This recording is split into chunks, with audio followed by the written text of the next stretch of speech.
Sham Sharadavam Nalalidhaloka Tranaya Karunya Ghana Ghanatvam Sham Sharadavam Nalalidhaloka Tranaya Karunya Vanaganatam Praptasya Kalyana Gunanavasya Vande Guru Shri Charanaravindam Praptasya Kalyana Gunanavasya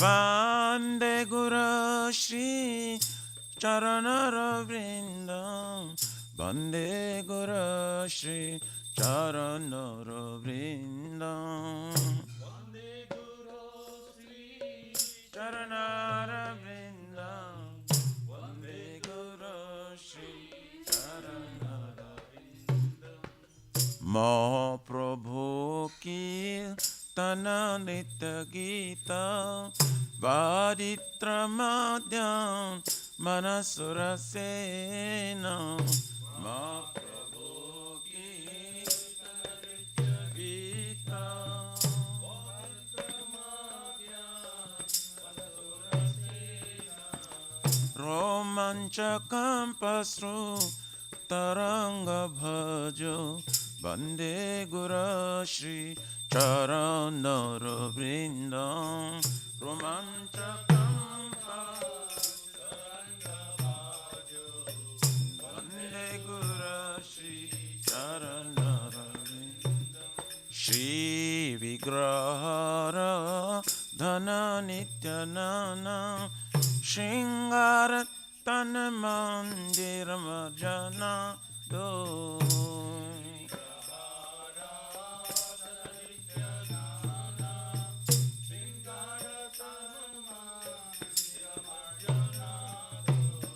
Juktasya bhaktamsya niyunjatapi Vande Guru Shri Charanaravindam Juktasya bhaktamsya niyunjatapi Vande Guru Shri Charanaravindam Chaturvidha Shri Bhagavat Prasada Satana Triptan Hari Bhakta Sanghan Chaturvidha Shri Bhagavat Prasada Satana Triptan Hari Bhakta Sanghan Kridvaiva Tripte Bhajata Shadeva Vande Guru Shri Charanaravindam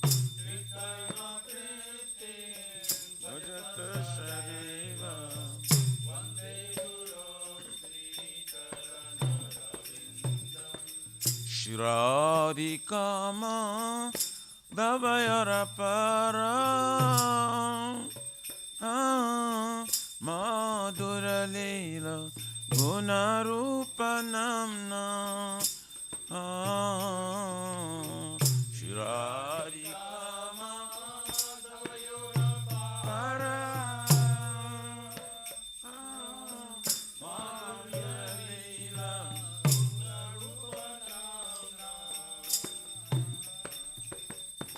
Pratikshana swa danalalupasya Bande Guru Shri Charanara Vrinda.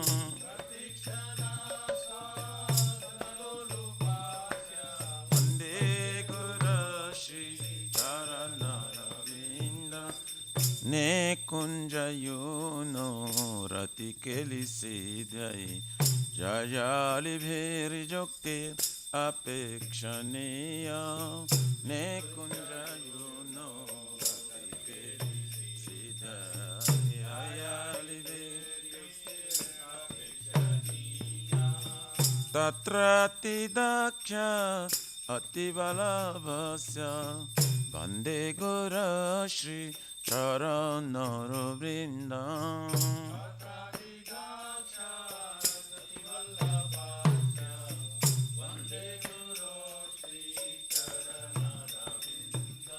Sakcha dharitena samasta shastre uktastatha bhavyataiva sadve.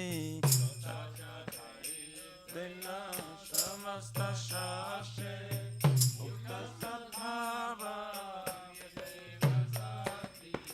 Kintu prabhoja priya eva tasya bande guru shri charanara vrinda.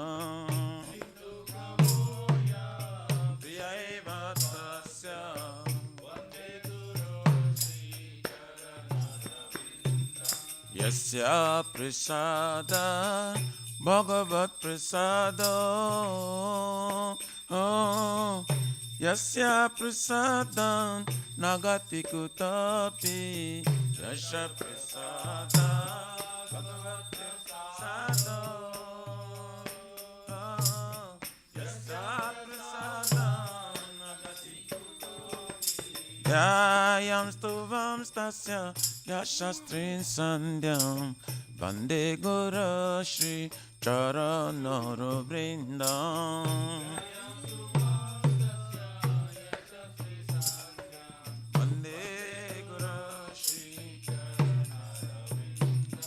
Dhyayan stuvam stasya yashastrin sandhyam bande guru shri charanara vrindam.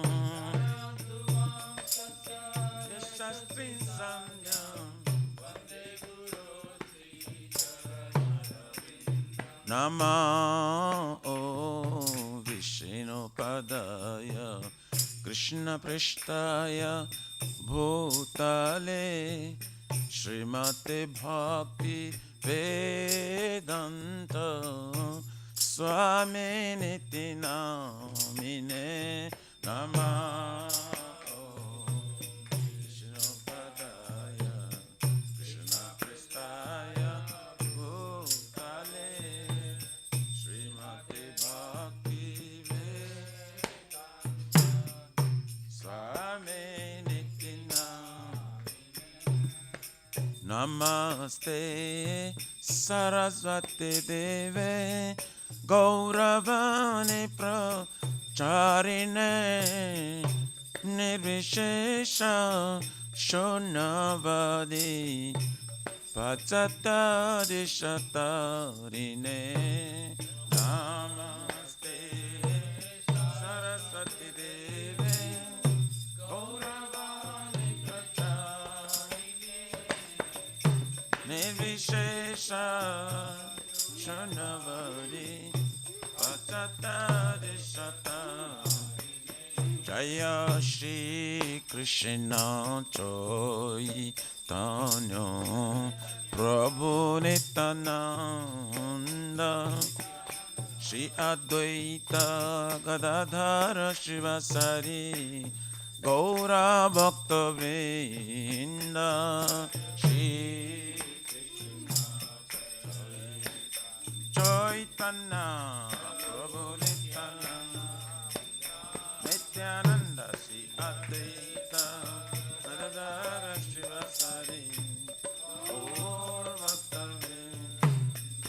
Jaya Shri Krishna Chaitanya Prabhu Nityananda Shri Advaita Gadadhara Shivasari Gaura Bhakta Vrinda Shri Chaitanya Nityananda Shri Advaita Gadadhara Shivasari Jaya Shri Krishna Chaitanya Prabhu Nityananda Shri Advaita Gadadhara Shivasari Gaura Bhakta Vrinda Shri Chaitanya Chaitanya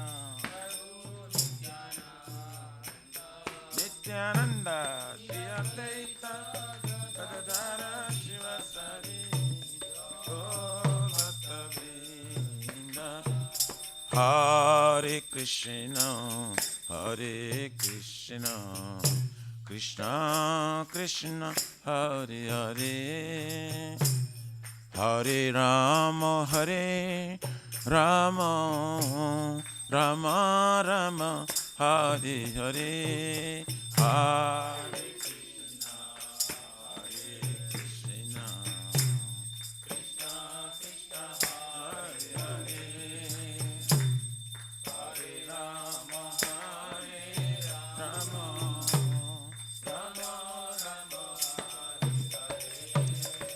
Hare Krishna Hare Krishna Krishna Krishna Hare Hare Hare Rama Hare Rama Rama Rama Hare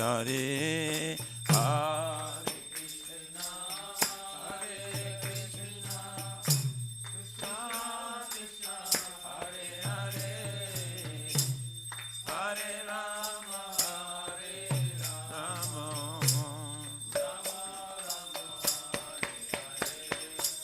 Hare Krishna Hare Krishna Krishna Krishna Hare Hare Hare Rama Hare Rama Rama Rama Hare Hare Hare Krishna Hare Krishna Krishna Krishna Hare Hare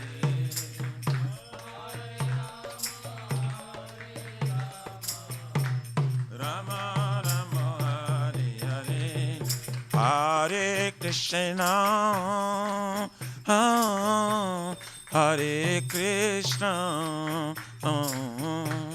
Krishna Krishna Krishna Hare Hare Hare Rama Hare Rama Rama Rama Hare Hare Hare Hare Krishna Krishna Krishna Hare Hare Hare Rama Hare Rama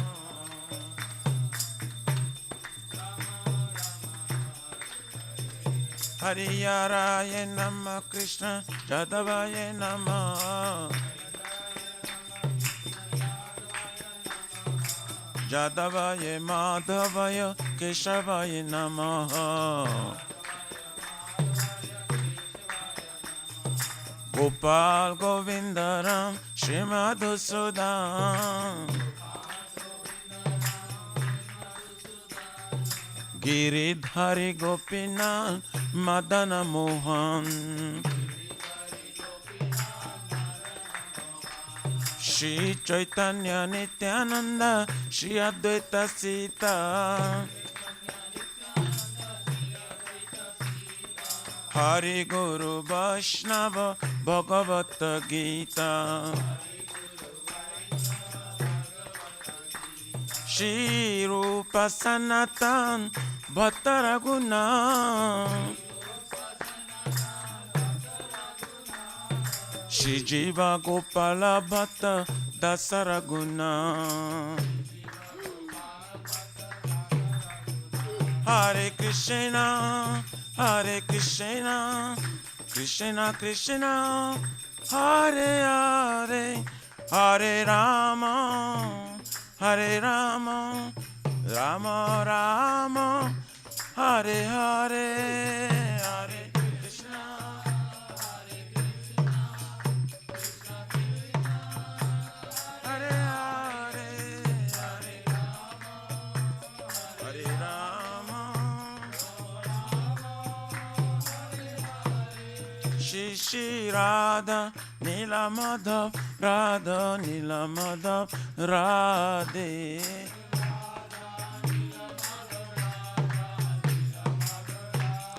Jaya Jagannath, Jaya Baladeva, Jaya Subhadrama, Jaya Sudarshan Chakra.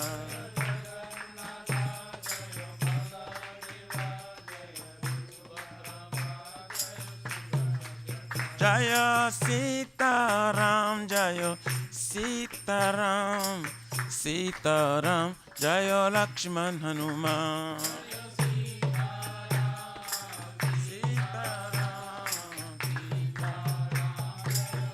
Nitai Gaura Haribo, Haribo, Haribo, Nitai Gaur Haribo, Haribo, Haribo, Haribo, Nitai Gaura Pramanande.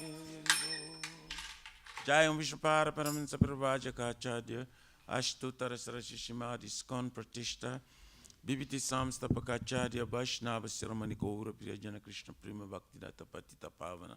His Divine Grace Abhay Charavinda Bhakti Vedanta Swami Maharaj Srila Prabhupada Ki Jai, Shri Gaurya Guru Varga Patitu Udhari Ki Jai, Shri Rupa Sanatana Bhattara Gunatu, Shri Jiva Gopala Bhatta Dasa Guna Satgosh Swami Prabhu Ki Jai, Nama Acharya Srila Haridas Thakur Ji Ki Jai, Jayananta Kuti Vaishnavrinda Ki Jai, Prem Si Kaho Si Krishna Chaitanya Prabhu Nityananda Shri Advaita Gadadhar Shivasari Gaura Bhakta Vrinda Ki Jai, Param Dayal Si Nityananda Prabhu Ki Jai, Jai Pramanama Sankirtanika Janaka Prema Purushottama Shri Sachinanda Nishman Gauranga Chaitanya Mahaprabhu Gaur Hari Mahavrinaya Avatari Ki Jai, Golokera Pramadhan Harinam Sankirtan Jai Ki Jai, Yoga Dharma Hare Krishna Mahamantra Ki Jai, Brihat Nidanga Transcendental Book Distribution Seva Ki Jai, Shri Shri Radha Krishna Gopa Gopna Radha Kunda Syama Kunda Giriraj Govardhan Ki, Shri Brajabhim Vrindavan Mathurudham Ki Jai,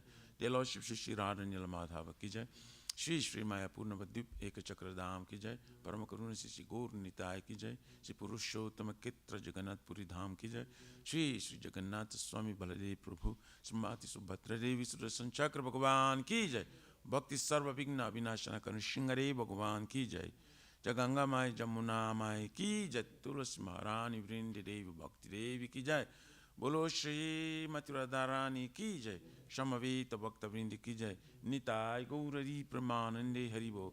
All glory to the Assembly Bodies, all glory to the Assembly Bodies, all glory to the Assembly Bodies, all glories to Shri Shri Guru and Shri Gaur.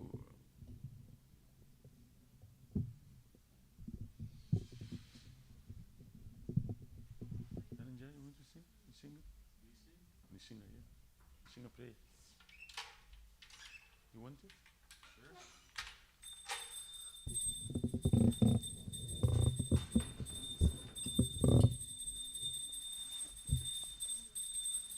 Namaste Narasimhaya. Namaste Narasimhaya. Pralada Lada Taine. Pralada Lada Hiranyakashipu Vakshaha. Hiranyakashipu Vakshaha. Shila Tankana Kalaye. Jaya Sila Tankana Kalaye. Ito nisimha parato nisimho. Ito nisinga parato nisinga. Yato yato yami tato nisimha. Jaya jato jato jami tato nisinga. Bahir nisimho hirade nisimho. Bahir nisinga rudaye nisinga. Narasimha madim sharanam prapade. Narasimha madim sharanam prapade. Tavakara kamalavare nakam abhuta shingam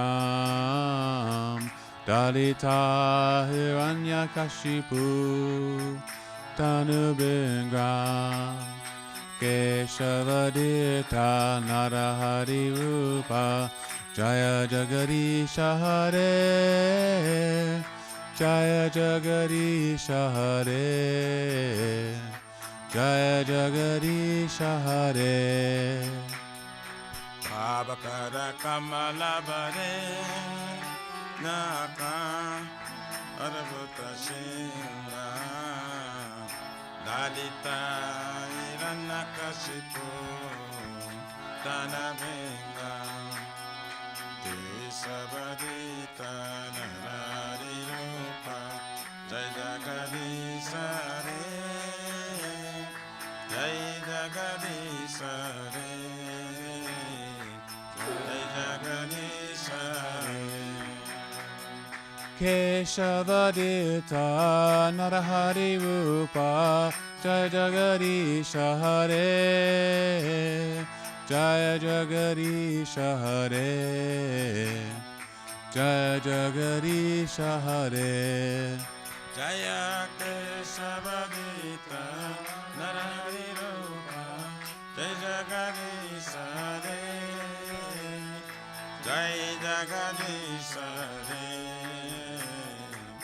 Jai Jagadisha Hare Jaya Narsimhadev Jaya Narsimhadev Jaya Narsimhadev Jaya Narsimhadev Jaya Nishingare Jaya Nishingare Nishingare Jaya Nishingare Jaya Prahlad Maharaj Jaya Prahlad Maharaj Jaya Prahlad Maharaj Jaya Prahlad Maharaj Jaya Prahlad Jaya Prahlad Jaya Prahlad Nitai Gaura Haribo Haribo Haribo Nitai Gaura Haribo Nitai Gaura Haribo Haribo Haribo Nitai Gaura Haribo Narasimha Bhagavan Ki Jai Jai Prahlad Maharaj Ki Jai Jai Gaur Premanande Hari Hari Hari Bol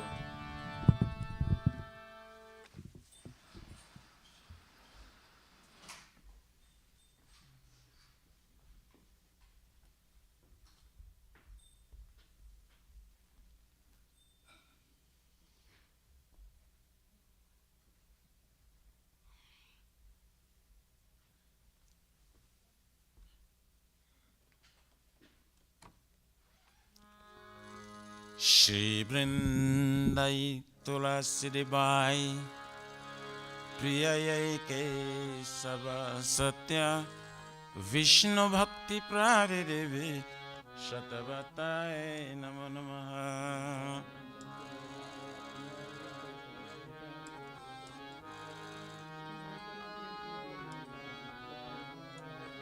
Vrindayai Tulasi Debai Priyayai Kesava Satya Vishnu Bhakti Pradidevi Satyavatai Namo Namaha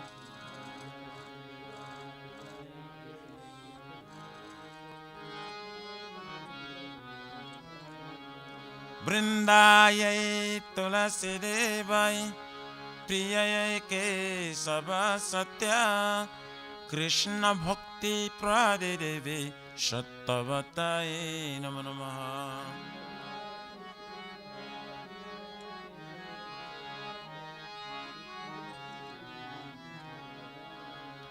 जय श्रीमती तुलसी महारानी वृंद देवी की जय।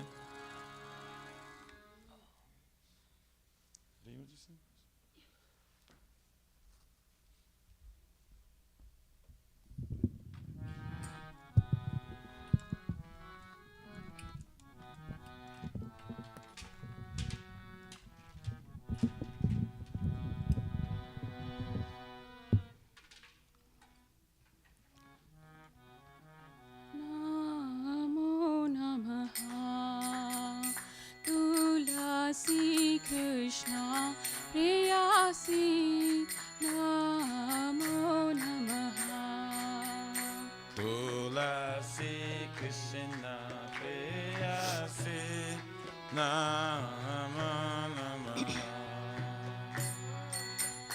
Radha Krishna Seva Pavo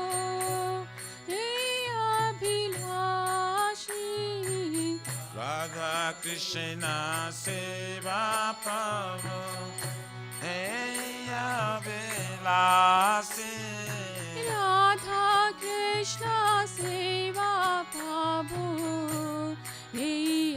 Abhilashi Radha Krishna Seva Pavo Abhilashi Je tomaro sharan lo tara vancha purna ho Je tomara sharanala tara vancha purna kripa kori koro tare vrindavan vasi Tume kripa kore karatare Vrindavana vasi moraye abhilash vilas kunje diyo vas Moraye abhila Vilas kunje diyava nayane heri posada jugal ruparasi Aminayane riva sada Jugala ruparasi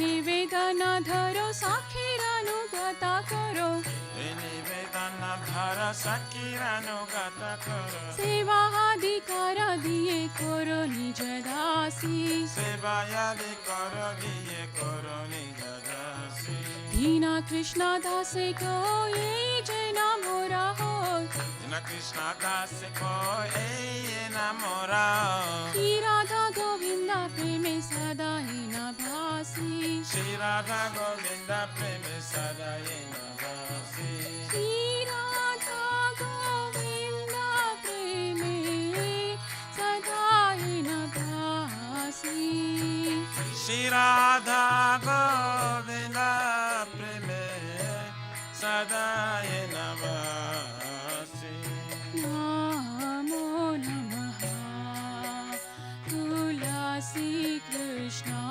Preyasi Namo Namaha Tulasi Krishna Preyasi Nama Namaha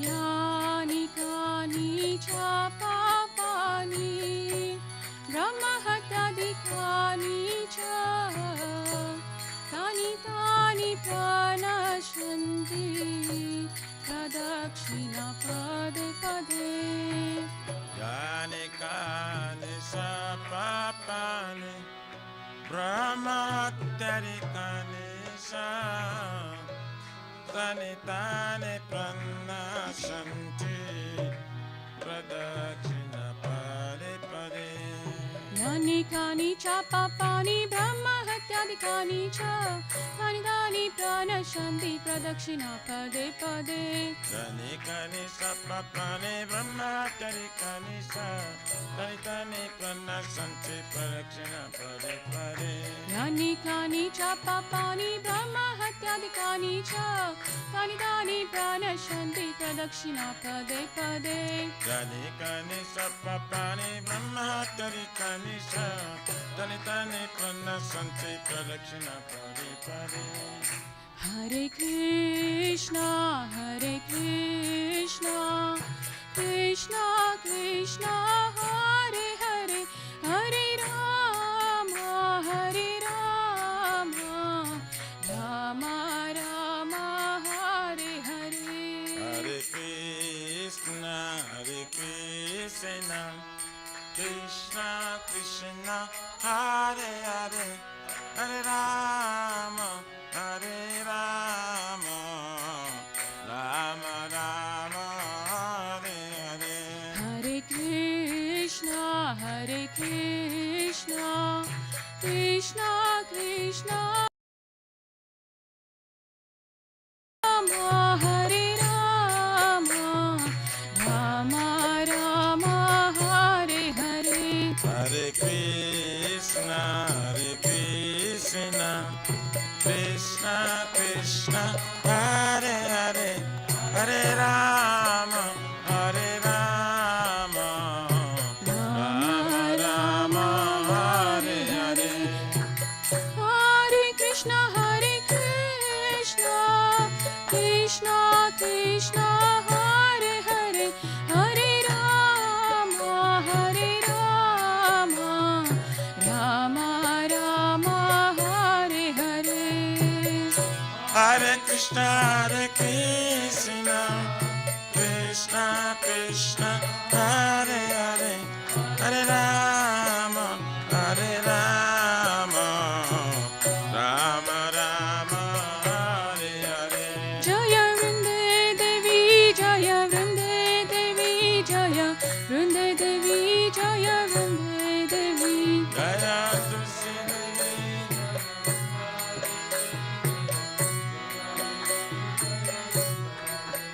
Jaya Tulsi Maharani, Jaya Tulsi Maharani, Jaya Tulsi Maharani, Jaya Tulsi Maharani.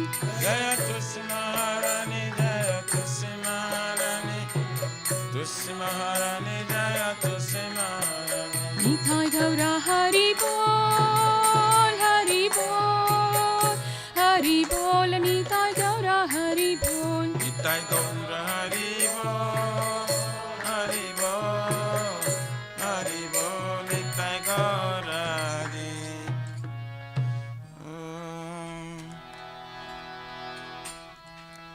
Shri Vrindai Tulasi Bai Priyaya Kesava Satya Vishnu Bhakti Prade Devi Satyavattai Namo Namaha.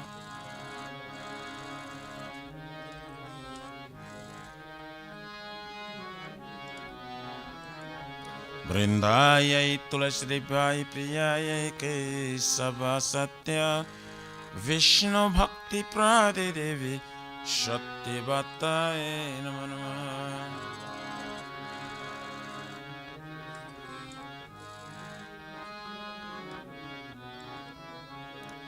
Vrindayai Tulasi Devai Priyayai Kesava Satya Krishna Bhakti Prade Devi Satyavattai Namo Namaha.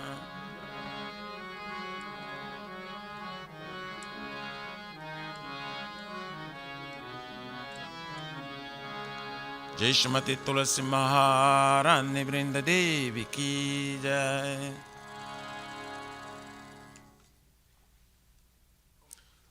O Tulasi, beloved Krishna, I bow before you again and again.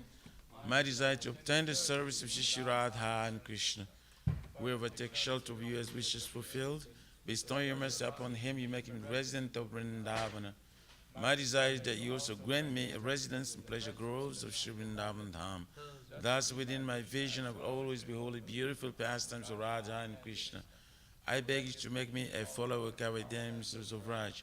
Please give me the privilege of devotional service and make me your own maid servant. This very fallen and lowly servant of Krishna praise. May I always swim in love with Shri Radha and Govinda. Shrimati Tulsi महारानी वृंद देवी की जय।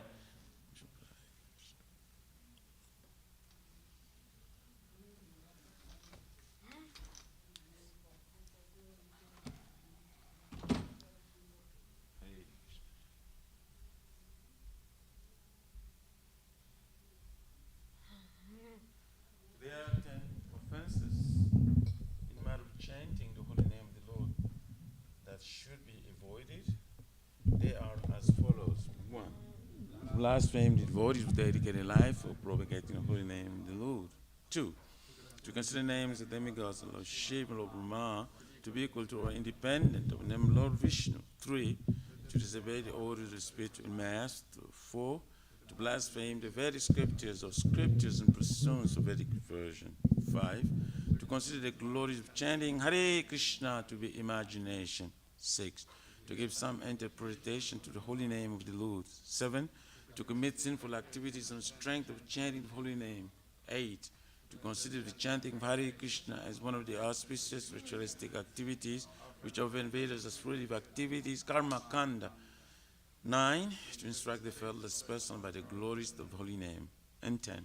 To not have complete faith in chanting the holy names and to maintain material attachments, even after understanding so many instructions on this matter. It is also an offense to be inattentive while chanting. Every devotee who claims to be Vaishnava must carefully guard against these 10 offenses in order to quickly achieve the desired success. Krishna Prema. Now let us offer our most humble obeisance unto all the Vaishnavas, devoted to the Lord. They are just like desired trees. They can fulfill the desires of everyone, and they are full of compassion for the fallen conditioned souls. Jai Vancha Kalpatarubhyascha Kripa Sindhubhyaivacha Paritanam Pavanebhyo Vaishnavebhyo Namo Namaha. Jai Ananta Koti Vaishnavrindi Ki Jai.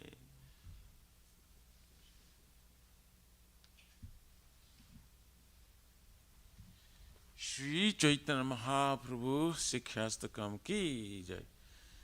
Chaito Darpanam Ajanam Bhavamada Vagnirvapanam Shreyakariva Chandrika Vitaranam Vidya Badhu Jivanam Anandam Buddhivardhanam Pratipadam Purnamrita Swadhanam Sarvatmasnam Parampara Vijayate Shri Krishna Sankirtanam Nam Namakari Baudha Nija Sarva Shaktis Tatra Pita Niyamita Shmarane Nakala Eta Drushi Tava Kripaya Bhagavan Mamapi Durdhaivam Idishamya Janina Nuraga Trinadapi Sunichena Tarorapi Sahishnuna Amanina Manadena Kirtaniya Shadahari Na dhanam na janam na sundarim kavitam vajagadishakamaye mama janmani janmanishwari bhavata bhakti rahaituki tvayi oyi nandatanu kinkaram paritamam vishame bhavam budho kripaya tava pada pankaja sthita dhuli sadrisham vichintaya nayanam galarashu dharaya varanam gadagadarudhaya gira Pulakarinchitam vapokada tavanama grahane bhavisyati Jugaitam nimishena chakshusha pravrushaitam Sunyaitam jagata sarvam Govinda virahe name Aslishva padaratam pinashtumam Adarshanar manmahatam karotuva Jathatatava vidadhatu lampato Matpranatastu saivana para Hare Krishna, Krishna Krishna, Hare Hare, Hare Rama, Rama Rama, Hare Hare. Shri Chaitanya Mahaprabhu Sikhyastakam Ki Jai.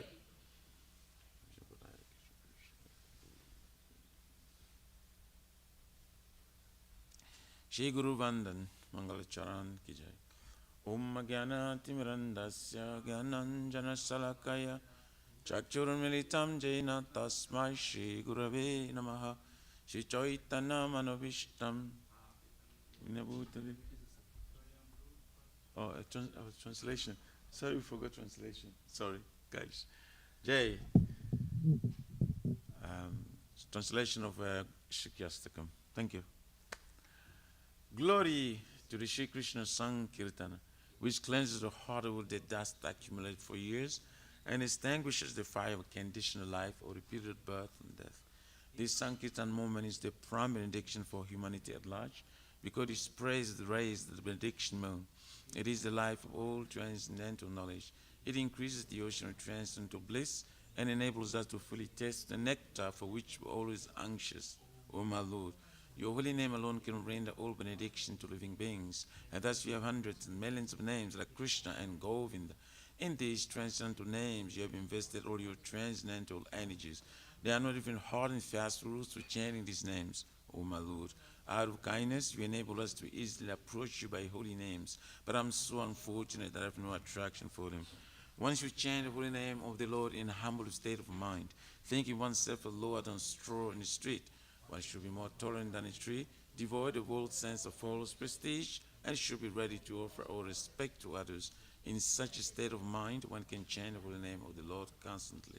O Almighty Lord, I have no desire to accumulate wealth, nor do I desire beautiful women, nor do I want any number of followers.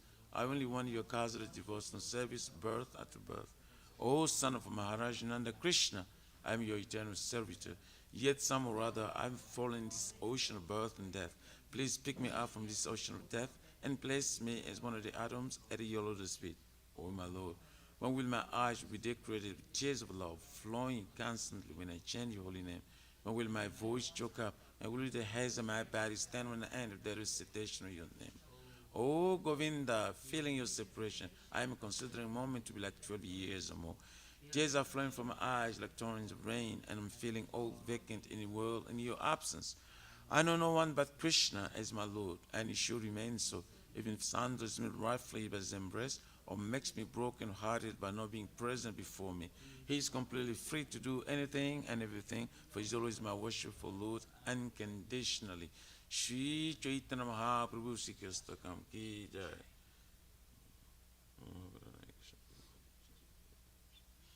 So Guru Vandan, Mangala Charan. Om Agyanati Mirandasya Gyananjana Salakaya Chakchurun Militam Jena Tasmai Shri Gurave Namaha Shri Chaitanya Manobhishtam Stapitam Jena Bhutale Swayam Rupa Kadamayam Dadati Swapadantikam Bandeham Shri Guru Shri Jota Parakamalam Shri Gurun Vaishnavam Cha Shri Rupam Sagrajatam Sahagana Raghunatha Vintam Tam Sajivam Sadvaitam Savadhutam Parijana Saitam Krishna Chaitanya Devam Shri Radha Krishna Padan Sahagana Lalita Shri Vishakam Vitamcha Nama Om Vishnu Padaya Krishna Prishtaya Bhutale Srimate Bhakti Vedanta Swamini Tinamine Namaste Saraswati Devim Gauravani Pracharine Nivishesha Srunnavadi Patsatyadeshatarine Nama Om Vishnu Padaya Krishna Prishtaya Bhutale Srimate Bhakti Siddhanta Saraswati Iti Namine Shri Varshabhana Videvi Deitaya Kripabdvaye Krishna Sambandha Vijnana Daine Prabhave Namaha Madhurjojala Primadhya Shri Rupanuga Bhaktida Shri Gaura Karuna Shakti Vigrahaya Namastute Namaste Gauravane Shimurtaye Dinatarine Rupanuga Viruddha Apusidanta Dvantaharine Namagore Kishoraya Sakchavera Murtaye Vipralambhara Sambodhe Padambujayate Namaha Namo Bhakti Vinodaya Satchit Anandanamine Gaura Shakti Swarupaya Rupanuga Varayate Gauravir Bhava Bhumistvam Nirdesha Sajana Priya Vaishnava Sarva Bhuma Sri Jagannathayate Namaha Vancha Kalpatarubhyascha Kripa Sindhubhya Evacha Paritanam Pavanebhyo Vaishnavibhyo Namo Namaha Namo Mahavaranayo Krishna Prema Pradayate Krishnayo Krishna Chaitanya Namine Gauratvishe Namaha Panchatattamakam Krishna Bhakta Rupa Swarupakam Bhaktavatara Bhaktakyam Namami Bhakta Shaktikam He Krishna Karuna Sindhu Dinabandhu Jagatpate Gopesha Gopika Kanto Radha Kanto Namastute Jaitam Suratu Pangor Mama Mandamatir Gatir Matsarvasva param bhojo radha madana mohano Divyavindaranya kalpadumadha Shmara nagara shingasanasto Shmaradha shila govinda devo prishtali vishevamano shmarami Shmara sara saram bhivam shvata tatastitam Karshan venu swanar gopir gopinata shriyestuna Tapta kanchana gorangi radhe vrindavaneshwari Vrusabhanu suti devi pranamami hari priye Jai Shri Krishna Chaitanya Prabhu Nityananda Shri Advaita Garadhara Sari Gaura Bhakta Vrinda Hare Krishna Krishna Krishna Hare Hare Hare Rama Rama Rama Hare Hare Jai Shri Guru Bandhan Mangal Charan Ki Jai Hare Krishna Srimad Bhagavatam Grantaraj Ki Om Namo Bhagavate Vasudevaya Om Namo Bhagavate Vasudevaya Om Namo Bhagavate Vasudevaya Nama Om Vishnu Padaya Krishna Prestaya Bhutali Shrimati Bhakti Vedanta Swami Niti Namini Namaste Saraswati Deve Guruvani Pracharine Nirvisesa Sunyavadi Paskati Desatarine Jaya Shri Krishna Chaitanya Prabhu Nityananda Shri Advaita Gadadhar Srivasadi Gaur Bhaktavindam Hare Krishna Krishna Krishna Hare Hare Hare Rama Rama Rama Hare Hare. So today we are continuing in our special seminars during this Christmas and New Year's period. And we are discussing Srimad Bhagavatam's 3rd canto, 26th chapter, 26th verse. And we have discussed a lot of things about this verse already, but there's still more today. And of course, today is a day that we go over the homework that was given last week. And I received homework from at least 5 young devotees, and all of them were very good. And I'll just wait a few minutes till some of them come so they can read their own essays. However, I want to go over something that we discussed yesterday. It's very important. I want to go over it in more detail today, and that is, how do we become entangled in the modes of material nature and unnecessarily suffer? In fact, on January 1st and 2nd, we're going to have a 2-day camp of how to end all suffering. So I'm sure people will be a little perplexed by this, but it is necessary to give people a chance to know how they can avoid all suffering in their life. And because it's an artificial imposition on us due to false knowledge and being misled by false knowledge and theories and so forth, and engaging in activities unwittingly that that leads us to self-destructive behavior. So for 2 days, we will follow Lord Chaitanya's and the Acharyas and ultimately Krishna's simple process of eliminating all suffering. And then you can engage in transcendental activities that are all blissful in the rest of your life. And you'll not be disturbed anymore by making mistakes unwittingly, and therefore come directly under the protection of Krishna, as Krishna promises his devotees. Sarvadharmam puritya jalamamekam saranam vrajaham tvam sarvapapebhyo moksishyami ma suchaha, 18th chapter, 66th verse, where he says that, hey Arjuna, give up all your fabricated dharmas and surrender unto me only. If you do this, then I promise you that I'll protect you from all previous karma and help you also to give up perpetrating more karma that would just keep you more entangled, and you will come back to me easily. So this is Krishna's program for us. Of course, so many people are ignoring it, especially Hindus. They're very good at ignoring what's in their scriptures. They've become experts at it. Whenever we offer someone a book on Sankirtan that's a Hindu, they say, "Oh no, I already know this." This is the sign of extreme false ego. I already know this, really, and you're eating meat and engaging in all kinds of sinful activities. What do you really know? Actually, you know nothing at all. Now, there are some sincere Hindus, no doubt about it, but there are too many of them that have given up Sanatana Dharma and think they know everything. So how can you know everything if you're engaging in the same activities of meat eating as Muslims and Christians and other people like that? At least the Jains, they give up meat eating and all those things. They're very strict about being vegetarian because they know that they will have good karma by giving up these bad habits. They know that. They're taught that right from childhood.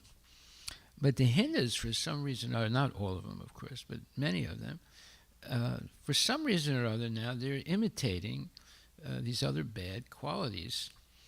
And in India, which was the land of Dharma, has become the land of Adharma, where they export meat all over the world now.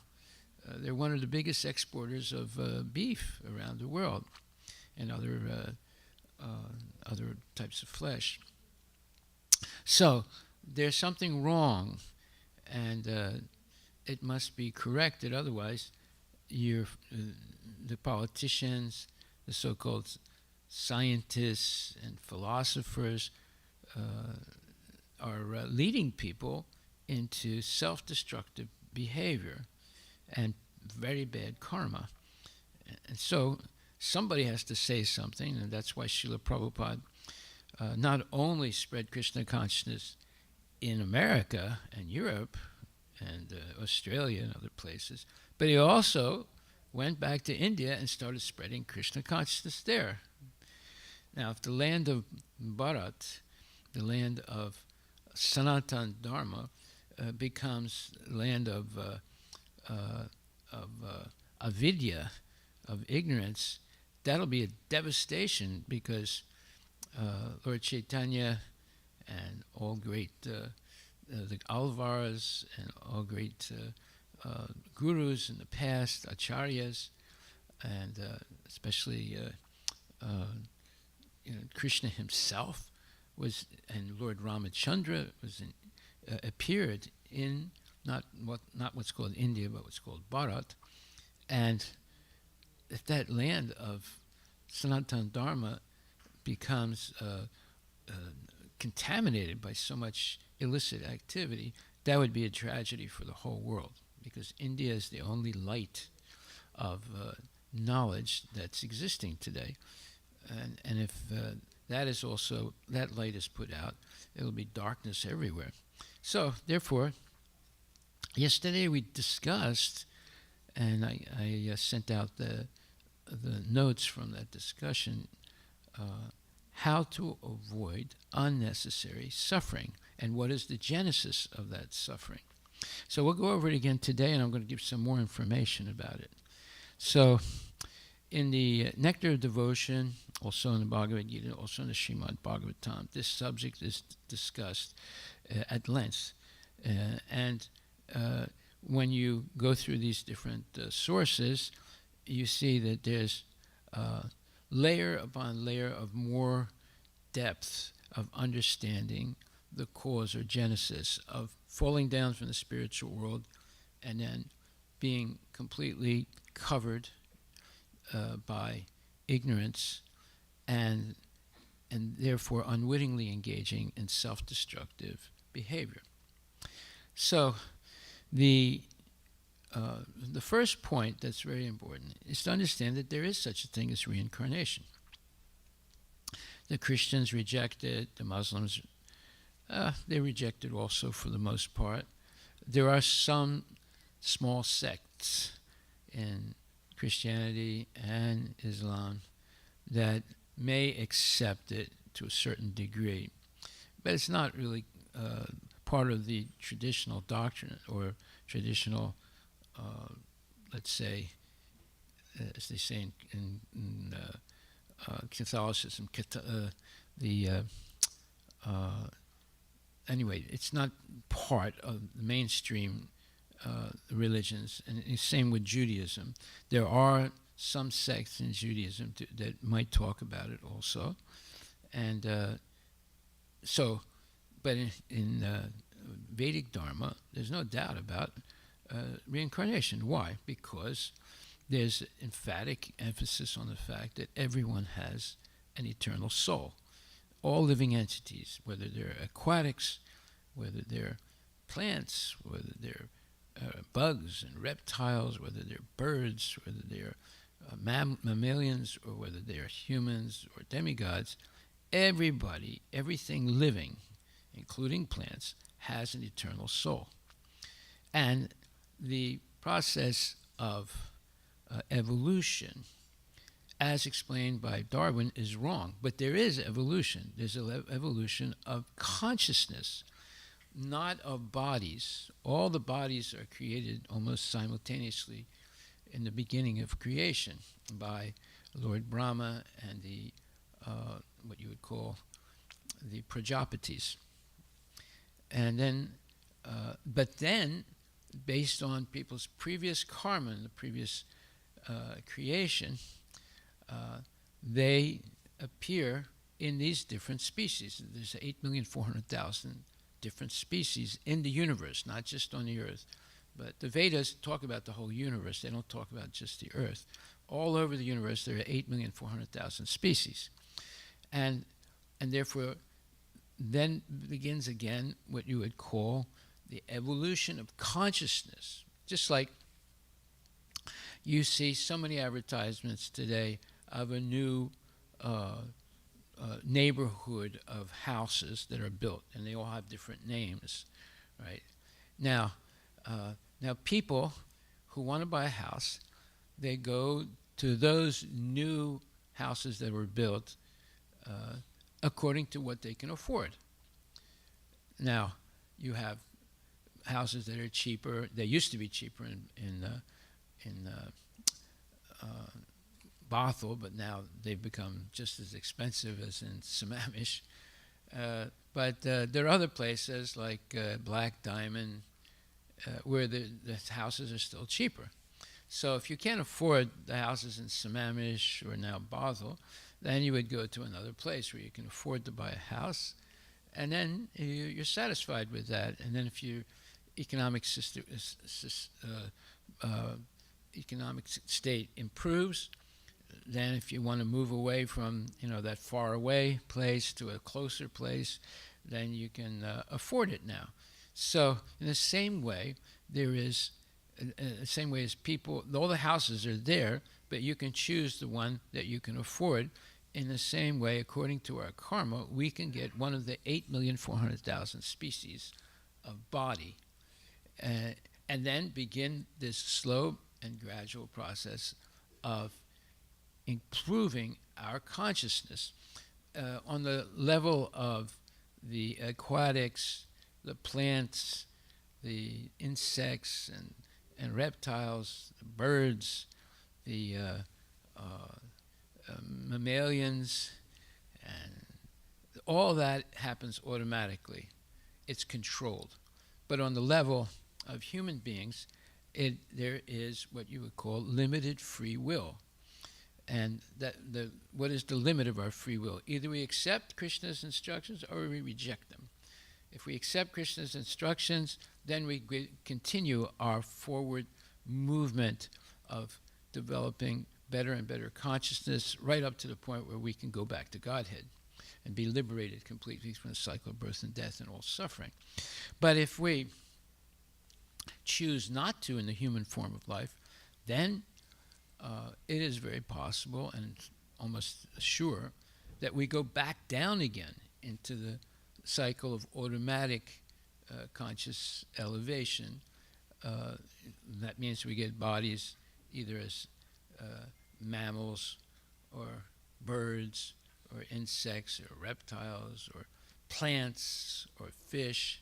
We go back into the whole system where it's monitored advancement. It happens automatically over a huge amount of time, running into hundreds and billions and sometimes trillions of years before we can come back to the human form and have another chance of either accepting or rejecting Krishna's instructions. Now, you might believe this, you don't believe it, it doesn't really matter. Truth is truth, and we are changing our bodies always. Just like you're born and you have a body of a little baby. First we were an embryo, and then before the embryo, you were a microscopic sperm, right? So in this one life, we're changing so many bodies until death. So it's not far-fetched that there is such a thing as changing bodies, and along with that, increasing or decreasing our consciousness. So, therefore, there is such a thing as reincarnation because there is eternal soul. There are eternal souls. This is rejected by Christianity, traditional Christianity, Islam, and Judaism. It's not rejected by the Buddhists, but they have a wrong understanding of it. And it's not rejected by many Hindus, although they don't really follow the rules. Many of them don't follow the rules and regulations anymore. And definitely it's not rejected by the Vaishnavas, who wholeheartedly believe in it, and because of that, take big steps toward eliminating the process of reincarnation by becoming Krishna conscious and going back to Godhead. So, the beginning of our, let's say, entrapment in the material world is after we die, we don't, only our body dies, our soul is eternal, but there is a residue left of the proclivity to be attracted to sinful activities. It's a subtle thing. We don't see it, but yet it's there. So then when the next possibility to be born again comes, based on our previous karma and the unfinished desires that we had at the moment of death, and we are placed in a certain father who impregnates us, who our soul carried by that vehicle called the sperm into the womb of a mother, and there's a connection with an ovum, and then we begin to develop our body. It's a miracle. The whole process is a miracle. Nobody understands how it's actually happening. No one understands how the soul is impregnated into the material world again. That is a mysterious thing. It's by the glancing of Lord Narayana or Mahavishnu that the souls enter into the material world. They're not created by the Father. The Father may produce a sperm, but the sperm has to be impregnated by the soul in order to give birth with all the information of how to create a new body. See, and there's so many bodies, right? There's 8,400,000 different species. So the whole thing is complicated. The whole thing is virtually incomprehensible for us, especially if you've been duped by modern education. You don't even accept that such a thing exists. But however, this is the process. So, therefore, when we get our body based on our previous karma, then this very subtle thing called kutam in Sanskrit, the proclivity or attraction to sinful activities comes with us. It's coming from our previous life. In other words, it's our baggage. Just as karma is our baggage, and just as the Yamaraj and his entourage, based on karma, will determine what type of body you'll get in the next life. And also, all that is baggage, but there is also this subtle thing that we don't see, we don't realize, but it comes from our previous life. It's called kutam, the proclivity or tendency to be attracted by sinful activities. Now, when we're born, immediately we're overwhelmed by, if you're born in families that are not Krishna conscious, you're overwhelmed by ignorance. The first ignorance is, or avidya, is identifying with this body. I am born in a family of African Americans or Caucasians, or in India, Andhra Pradeshis or Telangana or Bangladeshis or Bengalis, and so forth. We are taught by our parents that I am this body, and this body is this and this, has this and this identification. And we accept it. And as soon as we accept that, the false ego begins to increase tremendously. So, therefore, due to ignorance, we begin to develop this false ego, and there is this subtle thing that we don't even understand from our previous life that begins to manifest itself at puberty, when we reach the age of 11, 12, 13 years old. These unfinished desires and this tendency to be attracted to non-devotional activities or materialistic activities awakens. Now, that's why education of children is so important. But unfortunately, most people don't understand that.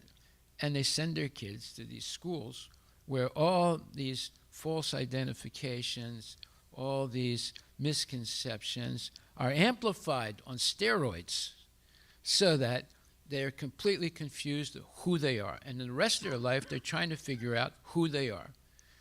Are they, should they change their gender? Are they this religion or that religion? Are they members of this ethnicity or that ethnicity? Are they neutral? Or, they don't know. They start to experiment, trying to figure out who they are. It happens to everyone. And it's because they're misled right from the beginning, so, of the birth. And they're carrying this baggage of karma and this kutam, this tendency to be attracted to sinful activities.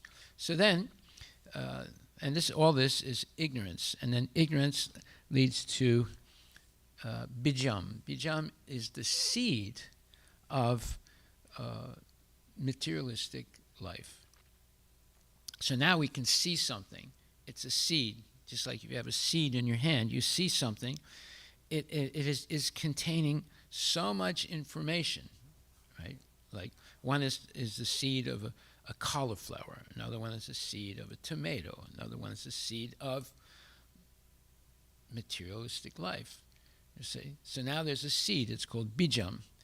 And when the seed begins to sprout, at that point, one becomes overwhelmed with attraction to sense gratification. And that is what is publicized everywhere now. In previous ages, it was sort of muffled by the strictness of the society. But in the United States, it's been completely opened up, especially in the 1960s when pornography became legal. Before that, pornography was illegal. You could get arrested for looking at pornography or having magazines of pornography or whatever. But now and after the 1960s, it became part of the culture. It became legal. They can put it all over the place, and no one can say anything about it. Right? So this is a dangerous age where things that used to be outlawed have become, like abortion also. It's another thing that used to be against the law, and now it's legal. So all these things have sprouted to basically put people in more and more illusion. And then, as we discussed yesterday in the beginning of the class, the metaverse is all of this on steroids. Facebook's desire to create this artificial universe that you can create yourself. In other words, they empower you to be a type of God, and you can create your own reality and live in that reality and relate to other people who are living in that false reality. So we're already living in Maya in the material world. Now they increase the Maya by creating this metaverse. So now after Bijam and it begins to sprout, then and then the living entity is a little bit older, and they're now past puberty. Now they have a whole world of choices to make. Should I be this gender or that gender? Should I engage in this illicit activity or that illicit activity? Should I become more interested in Krishna consciousness? So all these questions come up in the mind of the child, and it's bewildering. But because of peer pressure means you put them in schools where they come into contact with all kinds of different kids that have all kinds of different backgrounds and culture and desires and goals. And then plus all those materialistic goals are amplified by the teaching they're getting in the school. So it's not surprising that after 14 or 20 or 24 years of education, most kids end up being atheistic and materialists and consumers, because we're living in a consumer society. So you have to be attracted to buying junk products, otherwise the factories would go bankrupt. So all this is being taught in direct and subtle ways to kids in social media, in television, in movies, in books, in school, all over the place. And the main force driving it all is sex. That is at the bottom, that is at the foundation of this whole false edifice that's being created called the material conception of life. So now one becomes attracted to committing sinful activities, and they actually commit sinful activity called papam.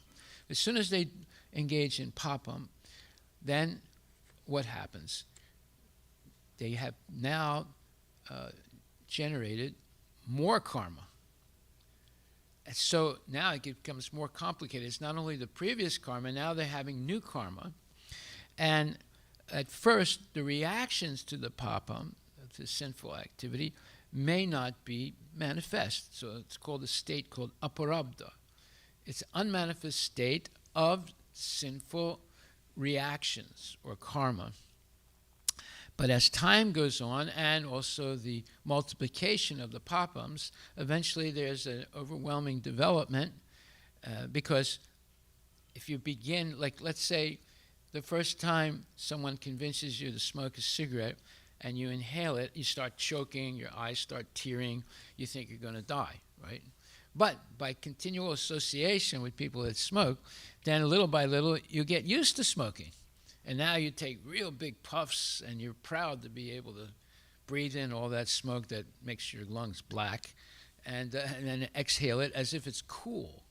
I remember one time I had a friend of mine in France, and his wife was always cheating on him.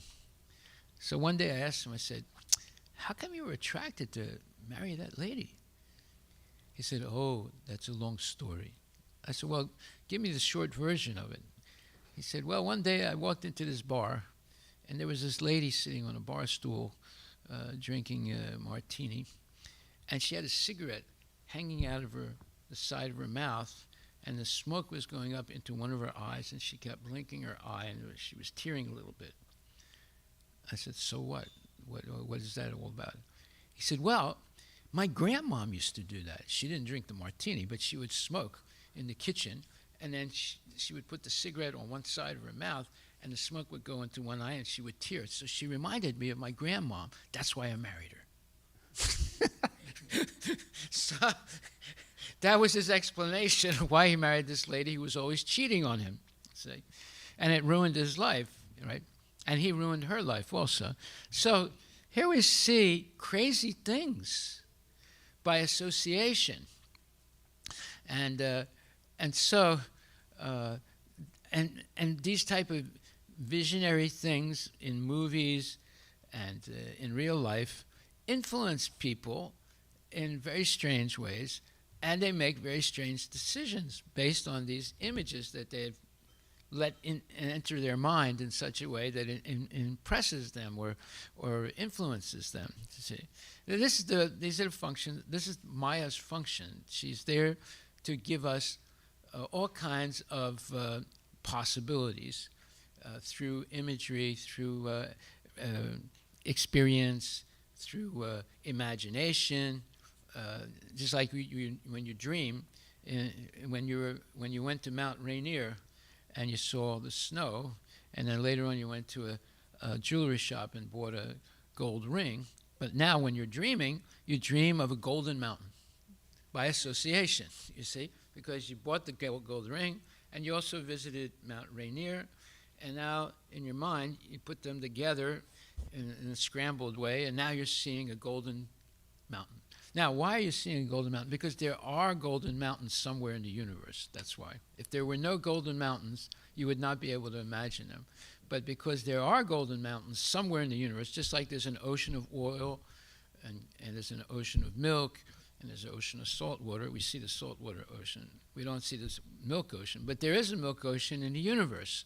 See? So you cannot imagine something that does not really exist. But you can scramble things in the mind and see things that may exist somewhere else, but not on the earth. So, okay, so now all these things are imaginary. And what we think is reality when we're awake becomes a dream when we're asleep, and we see a different reality.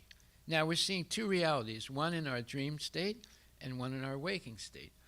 Both can be illusory, and they usually are for everyone. So you see, it's not far-fetched to understand how much we're living in a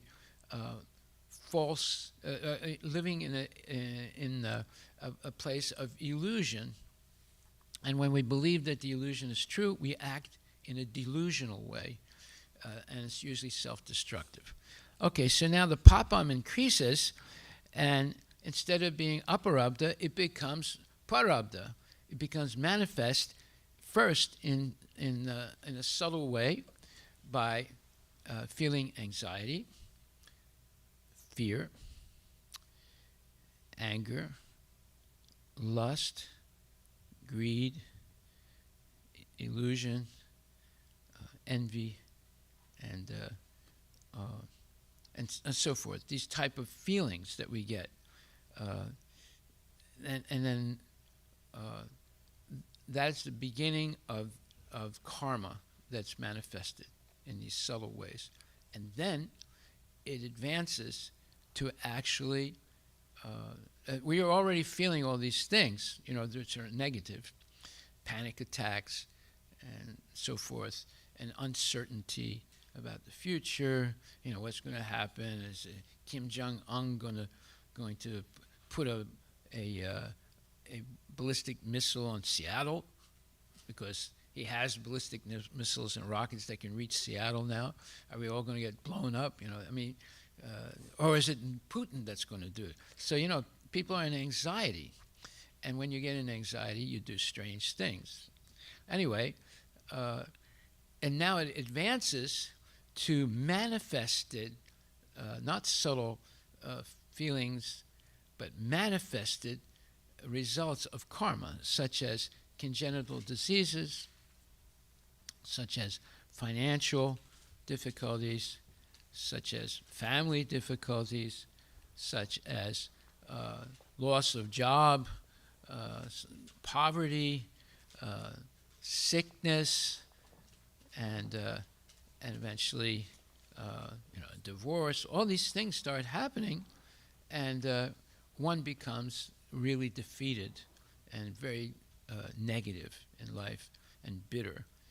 And what do? They blame it all on God. They say it's his fault. It's not my fault, it's his fault. He created this world. Or if they don't believe in God, they might still blame it on God. Yeah, I was fooled to believe that there is a God.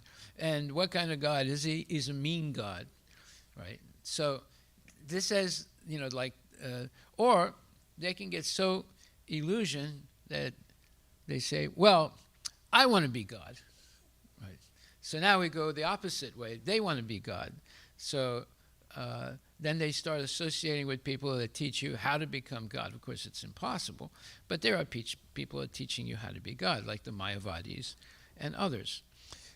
So we see how confusing life gets for people and how much they suffer unnecessarily. Now, how can you stop this whole thing? And then, when the person dies, okay, after suffering old age, disease, and death, see, as soon as we develop this bijam, this seed of sinful activity, and we begin to feel the effects of karma from previous life, there's also now dealing with the different cycles in life, which are birth, old age, disease, and death. None of us remember choosing to be born. None of us are choosing to get old. None of us choosing to get sick. None of us are choosing to die, but yet we're forced to do it. But very few people ask the question, why is this happening? It's only at severe states of suffering that they may ask this question or think about this. Why is this happening to me?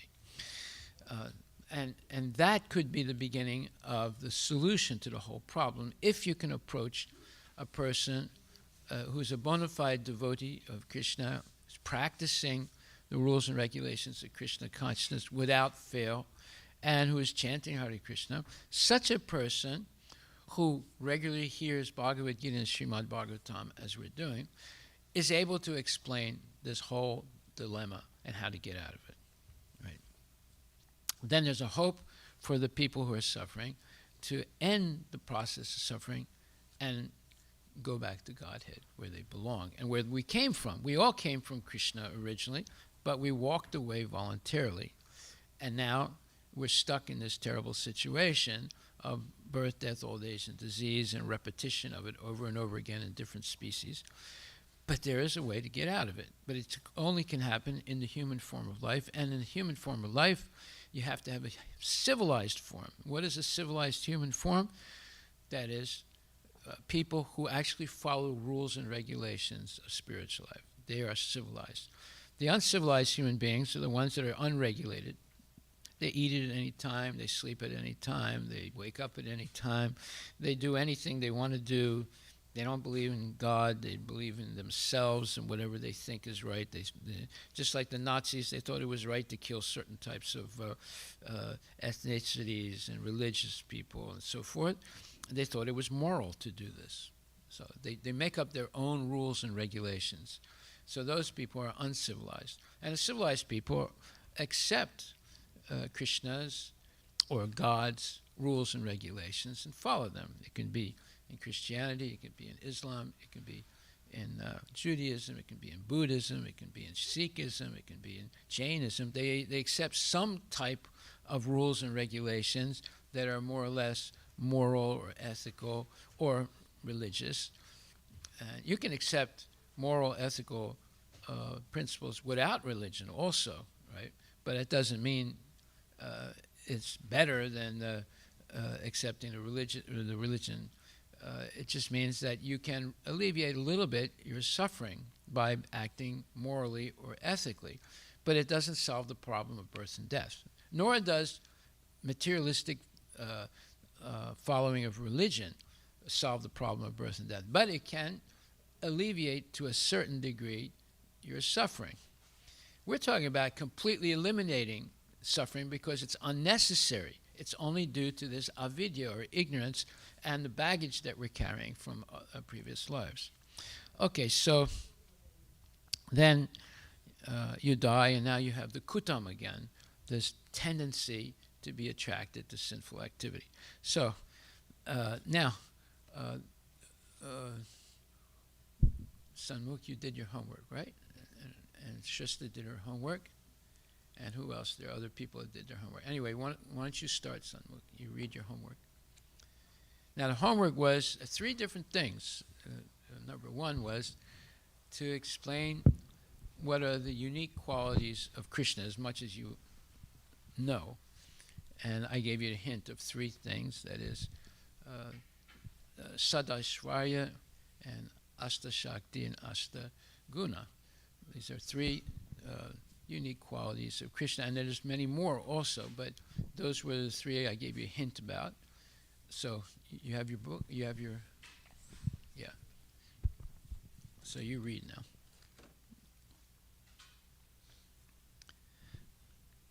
Now, when we have these Saturday and Sunday children's classes, don't be fooled by the word children.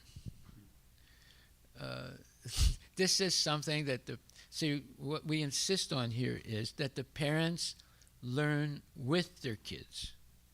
You don't, right now you're sending your kid to school so somebody else can teach them. But real education is when the parent learns with the kid and helps the kid to do the homework and learns at the same time. Now the parent and the kid have something to talk about other than soccer and sleepovers and this thing and that thing, all nonsense things. You have something to talk about that's substantive, right?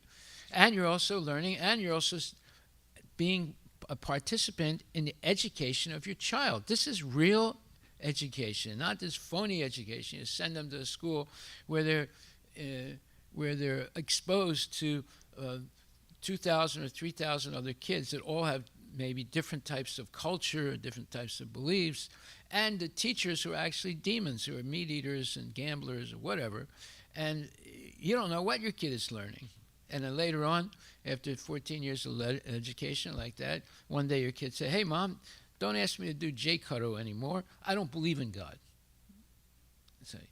And then you say, "Oh, how did that happen?" How did that happen? It happened because of you, the parents, because you didn't take the responsibility to be involved in the education of your children. That's how it happened. Okay, go ahead. Hare Krishna Maharaj. I didn't write very much. I wrote a little bit. That's all right. Sorry. I wrote there are 64 qualities that Krishna has, but actually that's Krishna. not a little bit. That's 64 things. But actually, Krishna actually has unlimited transcendental qualities. But Right. there are 64 prominent qualities that he has. Should I read all 64? Go through them. Yeah, that's Okay. why we're here. We want to learn. Number 1 is that he has a beautiful bodily structure and features. And then number 2, his body is marked with auspicious characteristics. Do you know what they are? That's your homework for next week. You actually write down what those auspicious characteristics are. There's certain signs, there's certain things on the bottom of his feet, on his hand, and different parts of his body. Yeah, go ahead. Which differentiates him from everybody else. Yes. 3 is that he is extremely pleasing. And then he radiates effulgence. Yeah, the whole Brahma Jyoti, the spiritual effulgence, is coming from his body, and that's the substratum of the spiritual world and the material world. It comes in the material world as a reflection of the sun, and then the light of the sun is actually the effulgence of the body of Krishna, and that effulgence is made up of infinite number of jivas, living entities. They're like pencils of light. It's a very, very wonderful thing. Most people don't understand any of that, but we have a chance to understand it. Go ahead. And then he has great strength. His appearance remains ever youthful, like that of a 16-year-old boy. Yeah, he never gets old. He's not like, you go to Sistine Chapel and you see Michelangelo portrayed God as an old man with the wrinkles and the gray hair and mustache and so forth. It's all nonsense. They don't know who is God in the Catholic Church. Go ahead. He is a wonderful linguist, which means he can speak many different He can speak languages of every living entity, 8,400,000 species. He is he is always truthful, and he is a pleasing talker. He is fluent. He is highly learned. He is highly intelligent. He is a genius. He is artistic. He is extremely clever. He is an expert. He is grateful. He is determined. He's an expert judge of time, place, and circumstance. He sees and speaks on the authority of Vedas or scriptures. He is pure. He is self-controlled. He is steadfast. He is forbearing. He is forgiving. He is grave. He is self-satisfied. He possesses equilibrium. He is magnanimous. He is religious. He is heroic. He is compassionate. He is respectful. He is gentle. He is liberal. He is shy. He's not a Democrat. he's really liberal. Go ahead. He is the protector of surrendered souls. He is happy. He is the well-wisher of devotees. He is controlled by love. He is all auspicious. Okay, now that's a big thing. See, now the Mayavadis, they want to become God by merging into the Brahmajyoti. But we're teaching you how to control God. How is God controlled? By the love of his devotee. And then he becomes vulnerable to the devotee. So in the case of Arjuna, because Arjuna actually loved Krishna, maybe not as much as the gopis, but he did love Krishna. So Krishna subordinated himself to Arjuna and became his chariot driver. And Arjuna was ordering him, take me here, take me there. And Krishna followed the orders, you see. So if the Mayavadis want to become equal to God, but through Krishna consciousness, you can learn how to control God. So that's much better than just being equal to God. See? Of course, nobody wants to hear all these things. They think it's all nonsense. Go ahead. He is all auspicious. He is most powerful. He is all famous. He is popular. He is partial to his devotees. He is very attractive to all women. He is all worshipable. He is all opulent. He is all honorable. He is the supreme controller. He is changeless. He is all cognizant. He is ever fresh. He is Satchidananda, possessing an eternal blissful body. He possesses all mystic perfections. He has inconceivable potencies. His body generates innumerable universes. He is the original source of all incarnations. He gives salvation to the enemies he kills. He is the attractor of liberated souls. He is a performer of wonderful pastimes, especially his childhood pastimes. He is surrounded by many loving devotees. He can attract all living entities all over the universes by playing his flute. And 64, he has a wonderful excellence of beauty which cannot be rivaled anywhere in the creation. All the expansions of the Lord possess only some % of these 64 qualities. So everything that is expanded from the Lord, like Lord Balaram, the first chapter of Vyuha, Narayana, the second chapter of Vyuha, and then the Vishnu incarnations, and then which are Mahavishnu, Garbhodaksha Vishnu, Kshirodaksha Vishnu, and then incarnations like Lord Nrsimhadev, Lord Varaha, etc., and Lord Ramachandra also, and other incarnations. They're all coming from Krishna, right? So therefore, these are his expansions. Now, further, the material world is his expansion also. It's made up of his energies: earth, water, fire, air, ether, mind, intelligence, false ego, and we are expansions of Krishna. But we're not on the same level as his plenary and partial plenary expansions that I just mentioned before. And that the material world also is expansion of Krishna's energy and is also spiritual. But it's not on the same level of the spirituality in the spiritual world, because spiritual world is always manifest, whereas the material nature sometimes is manifest and sometimes is not manifest. But it is a spiritual energy. Now, all the forms that are made of the material energy are not eternal, but the energy itself is. And that even scientists accept that by the conservation of energy and matter theory that they have. Right? Okay, go ahead. So all the expansions of the Lord possess a certain percent of these 64 qualities. The Lord's personal expansions, the Vishnu Tattvas, possess up to 93%. Lord Shiva possesses about 84%. Lord Brahma possesses 78%, and all the other demigods have the same attributes in less quantity, whereas human beings possess the attributes in very minute quantity. So our potential as a human being is to go up to the level of Brahma or Surya or Varuna. See, that is our potential as a jiva.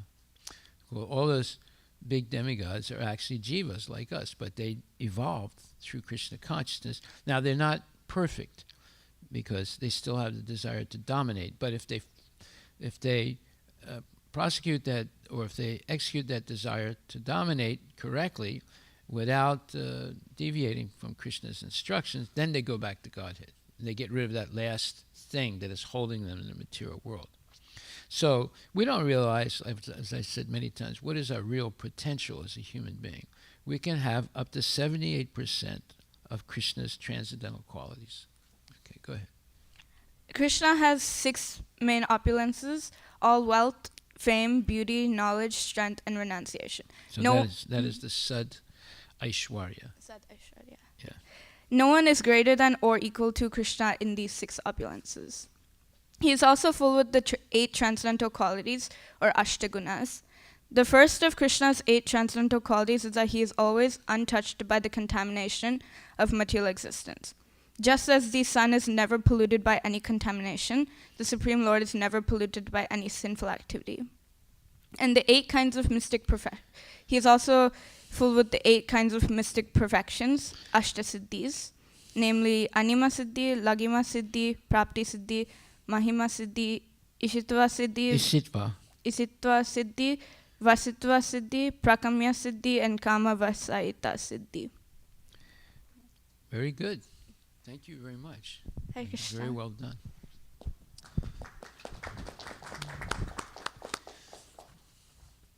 Shrestha, next. How old are you, Sanlu? 14. Very good. You know more than people that are 85.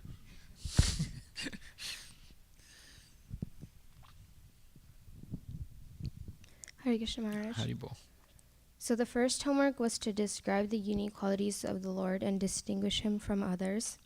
And the hint was to research the Sadaishwaryas, the Ashtagunas, and the Ashtasiddhis.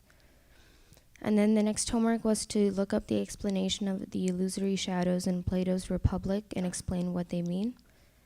And the third homework, which I wasn't able to do, was to go back 200 years and understand the village model before the British invaded India and write an essay about it.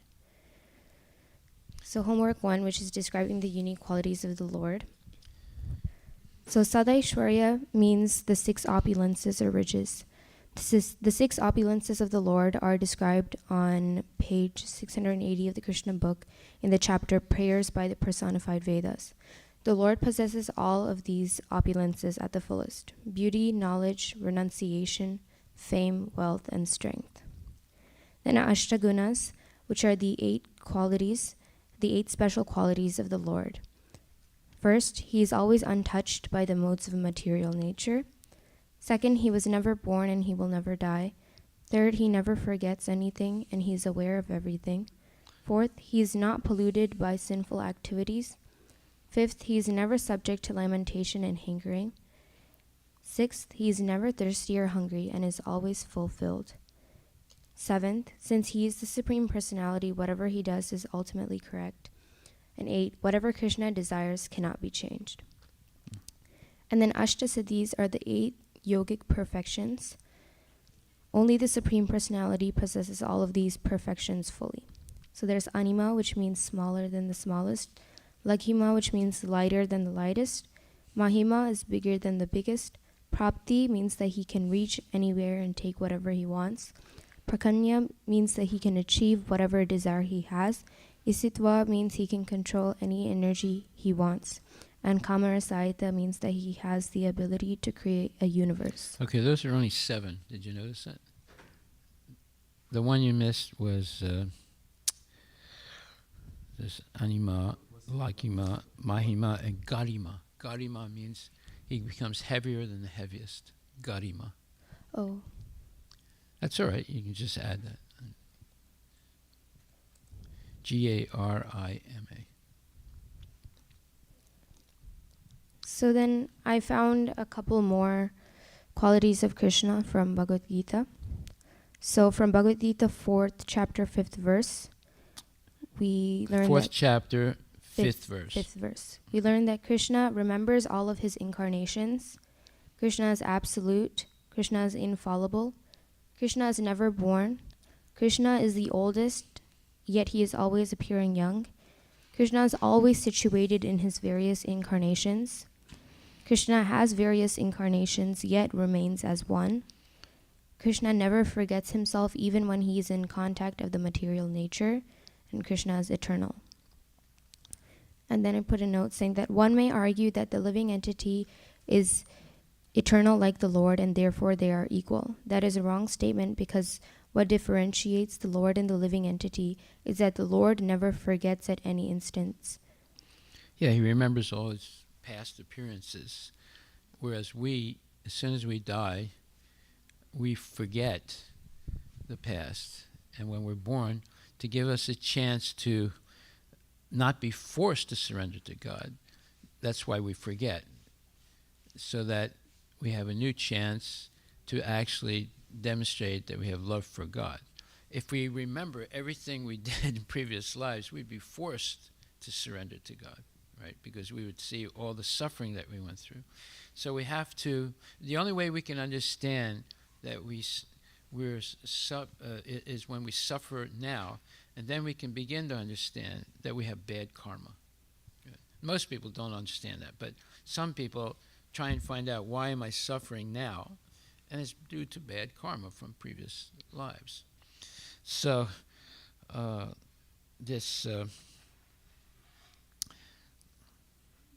to say, one may argue that the living entity is eternal like the Lord, and therefore they are equal. We are co-equal with Krishna because we have an eternal soul, but we don't remember all our past lives. We forget them. So Krishna has something that we don't have. That is the ability to remember all his different appearances. And it goes back to billions and billions of years. So he has something we don't have, although we are co-equal as an eternal soul. Go ahead. So then from Bhagavad Gita 8th chapter 9th verse, I found the following points. Krishna is the one who knows everything. Krishna is the oldest. Krishna is the controller. Krishna is smaller than the smallest. Krishna is the maintainer of everything. He is beyond all material conception. He's inconceivable. He is always a person. He's luminous like the sun. He is transcendental. He is beyond this material nature, and he is not impersonal. Good. So then the next... Now these are summaries of his exceptional qualities. Now, you can actually write a book now and explain each one of them, and add on the 64 qualities that Sanmukh did. You could write a book. Now you can expand it into a book, because you don't only name things as a summary, but you're explaining everything. So that's more or less what the nectar of devotion is, and also what the entire Srimad Bhagavatam is. It's explaining all these things in a tremendous amount of detail. But this is like a summary, but it's a good summary, so go ahead. So then the next question was to look up the explanation of the illusory shadows in Plato's Republic and explain what it means. So this is Plato's... allegory of the cave. Huh? The allegory of the cave. Allegorical cave let's say, example that is giving to show how or why people are held in a state of illusion in the material world. All right. Go ahead. The allegory of the cave Okay, also... what does an allegory mean? An allegory is like an extended metaphor, which basically serves the purpose of explaining some concept. Yes. So the allegory of the cave, also known as Plato's cave, was a concept used by the philosopher Plato to discuss the negative effects of education on nature. In its proper context, it was primarily used to explain... Okay, what does that mean? Negative effects of education on nature? Would it be negative effects of education on people? Yeah, I think that's what I meant.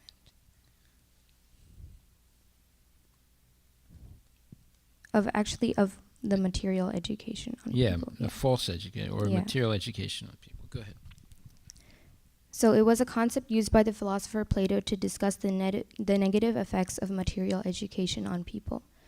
In its proper context, it was primarily used to explain what it is like being a philosopher and trying to explain things to the layman. Good point. The cave is set up, so I had a picture there, and I'll describe it now. So in this allegory, there are prisoners facing the wall of the cave away from the sunlight.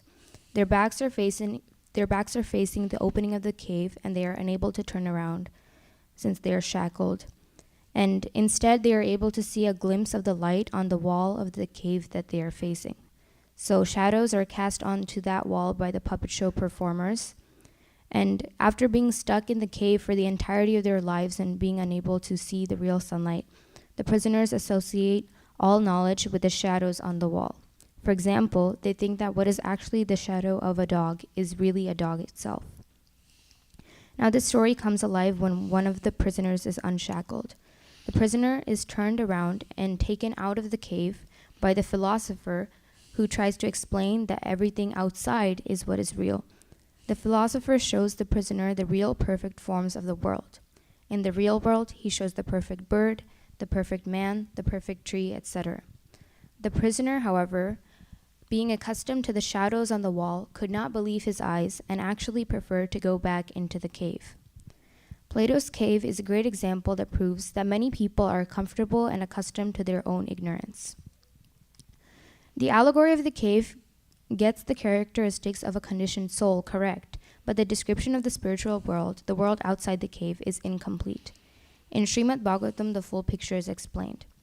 Srimad Bhagavatam, 2nd Canto, 9th chapter, 34th verse states, O Brahma, whatever appears to be of any value, if it is without relation to me, has no reality. Relation to me, right? Yeah. If it is without relation to me, has no reality. Know it as my illusory energy, that reflection which appears to be in darkness. Okay, so there it is, the reflection. And it's, by the way, it's an inverted reflection that seems to be in darkness. And I've explained what a real example of that. I won't go over it again. But it always confused me, that reflection which appears to be in darkness, it seems to be something that doesn't make sense. How can you have a reflection in darkness? But yet, that's exactly what those shadows are.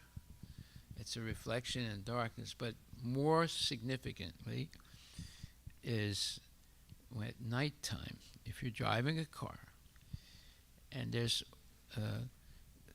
some light on your right-hand side, you have street lamps, right? And some of that light is coming into your car as you're driving. And if you look to your left window of the car, you see a reflection of yourself because it's dark outside. And there's a reflection of, because the light is coming in and bouncing back, now you see yourself in the window. That is a reflection in darkness. Now, I don't want you to have an accident, going like this while you're driving. But you will be able to see it. And sometimes you see it when it's very dark straight ahead of you. You'll see a reflection of yourself in the window or in the windshield. Right? That is called a reflection in the darkness. Go ahead. This verse perfectly captures the concept of material creation in relation to the spiritual world. Everything is created and maintained and destroyed by Krishna. He is the cause of all causes, and he has no beginning or end. Therefore, everything in existence exists only due to its prime relation with the Lord. When one forgets this relationship and begins to think that things are real without connection to the Lord, they become deluded. When one becomes deluded, they fall. Deluded means, first of all, there's illusion, and then there's delusion. Illusion is you believe something is true that was never true at any time. Like, I am this body. That's something that was never true at any time. Because I am a soul, I'm not this body. Right? So, when you believe something that's not true, due to imperfectly seeing or hearing, then you're in a state of illusion. If you act believing that what is an illusion is true, now you're in a state of delusion. You're acting in a deluded state of mind, right? So then when people say, well, you know, I'm born in Ukraine and Russians are evil and they have invaded our country, I have to kill them, right? And the Russians say, well, Ukraine was never really a country. It was always part of Russia, and they're just falsely claiming to be independent of Russia, so we have to conquer them and make them part of Russia again. So all these are illusory concepts that were never true. The land that's called Ukraine, or the land that's called Russia, both of those places belong to Krishna. They don't belong to the Russians, they don't belong to the Ukrainians, you see. So their idea that this belongs to us, this land belongs to us, that's already a false concept, right? And then secondly, that you should kill someone because they have usurped your property. That's another advanced stage of illusion. It was never your property in the first place. So everything belongs to Krishna. See? So we see how people are willing to kill each other based on these false concepts in a deluded state of mind. Go ahead. When one becomes deluded, they fall under the control of Mahamaya, who throws them into the darkness of illusion and covers the eyes of the living entity. Falling under this illusion put forth by the Lord's external energy, those with a poor fund of knowledge try to come up with theories to describe the order of the universe. So there are two functions of Maya. Maya is Durga Devi. She has the thankless task of being the warden of the prison. It's the prison of the material world in which we are all prisoners in this body that's forced to do things. We think we control the body, but actually the body is acting under the influence of the modes of material nature, which are under the control of the demigods. And we're being forced to do things, like every day you're forced to eat something and drink something. Because you eat and drink, you're forced to defecate and urinate. Now, that's forced. But what you're going to eat and what you're going to drink, that's your choice. So although you're forced to eat and drink, you're not forced to eat this thing or that thing. You can choose what you want to eat. Now, if you choose only vegetables and fruits and milk and grains and nuts and things like that, and reject meat, whether you do it because you believe in Krishna consciousness or because you're a vegetarian, you're doing something good. And you're avoiding meat and fish and eggs. And, in other words, you're avoiding killing things that are more advanced states of being. So, but still, because you're not offering your food first to Krishna, you're still eating something that is going to give a sinful reaction. But if you offer the food to Krishna with faith and devotion and prepare it nicely according to the rules of Krishna consciousness, then Krishna gives it back as prasadam, his mercy, and that protects you and that rejuvenates, gives you energy to practice more Krishna consciousness. So we see that we're forced to eat and drink and defecate and urinate, but we can choose what we're going to eat and what we're going to drink. And if we go further, we choose to offer it according to the rules and regulations of Krishna consciousness to Krishna. Now we're going to begin to liberate ourselves from the cycle of birth and death. Simply being a vegetarian, I mean, Hitler was a vegetarian. Monkeys, for the most part, are vegetarians, right? Cows are completely vegetarian. That doesn't mean that they are spiritually advanced. It means that materially they're advanced, but to be spiritually advanced, you would have to also engage in devotional service to the Lord. Okay, go ahead. When one becomes deluded, they fall under the control of Mahamaya, who throws them into the darkness of illusion and covers the eyes of the living entity. Okay, so Maya has two, or Durga has two functions. One, she throws us into the material world, where we become chained up in a material body, and we have our baggage from previous life, and then she covers us with ignorance so that we desire only material things, and she rewards us to a certain extent, those material things made based on our previous karma, but then she takes those things away from us. So that puts us completely in bewilderment.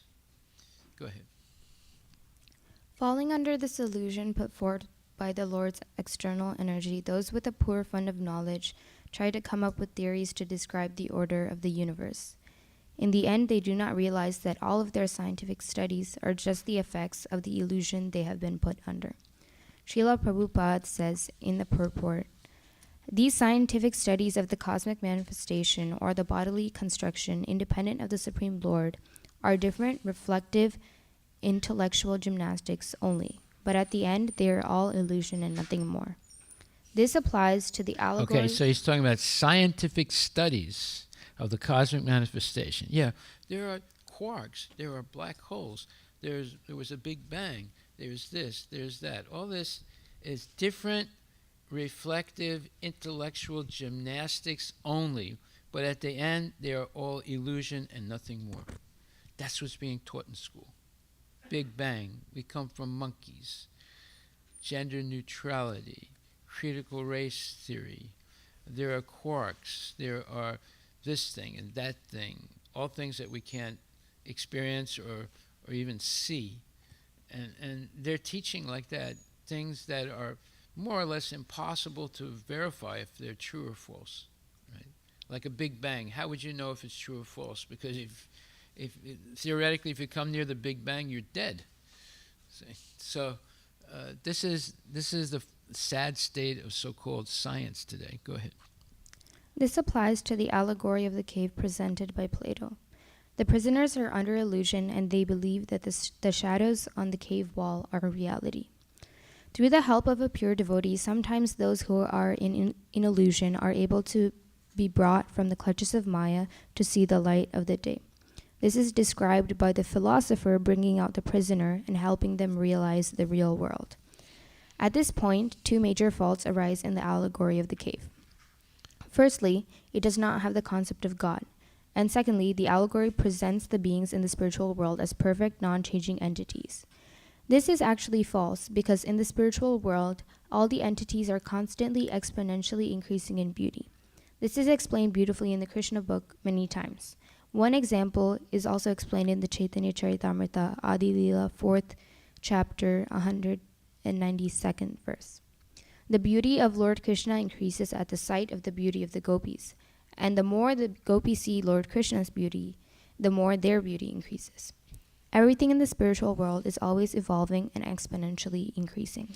So Socrates and Plato are trying to say that there is a static spiritual world with perfect forms, and then everything we see here are imitations of those perfect forms. Obviously, they're imperfect. So that is actually false, as you correctly said. Everything in the spiritual world is dynamic. Everything is alive. Everything is eternal. Everything is increasing all the time.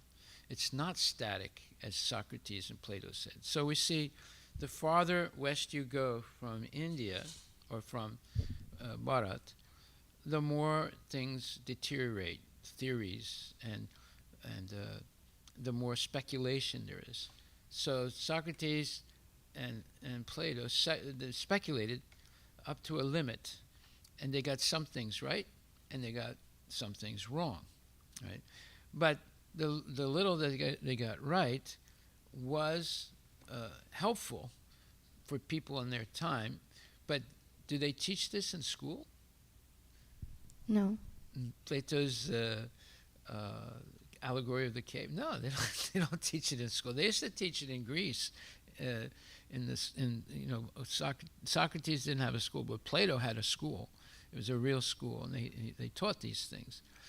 So we see, although some of this is true, the allegory of the cave, and very instructive, but they don't even teach it today. So what good is it? They've replaced it with big bangs and monkeys and things like that. So it's a sad state. Go ahead. Plato's cave leaves out the most important part of the puzzle. The Lord is the origin of everything. In Srimad Bhagavatam, 2nd Canto, 9th chapter, 33rd verse, the Lord says, Brahma, it is I, the personality of Godhead, who was existing before the creation when there was nothing but myself, nor was there the material nature the cause of this creation. That which you see now is also I, the personality of Godhead, and after annihilation what remains will also be I, the personality of Godhead. So without the Lord, this illusory energy would not exist. Therefore, even though there are many similarities between the concept of the cave and the contents of Srimad Bhagavatam, Plato and Socrates' philosophy is lacking the complete picture and therefore is incomplete. Okay, conclusion. Take the best and leave the rest. So we should just study Srimad Bhagavatam because it has the complete explanation of reality. And also it explains what is false. Okay, very good. Very, very good. Anybody else? Yes, Mataji, please come.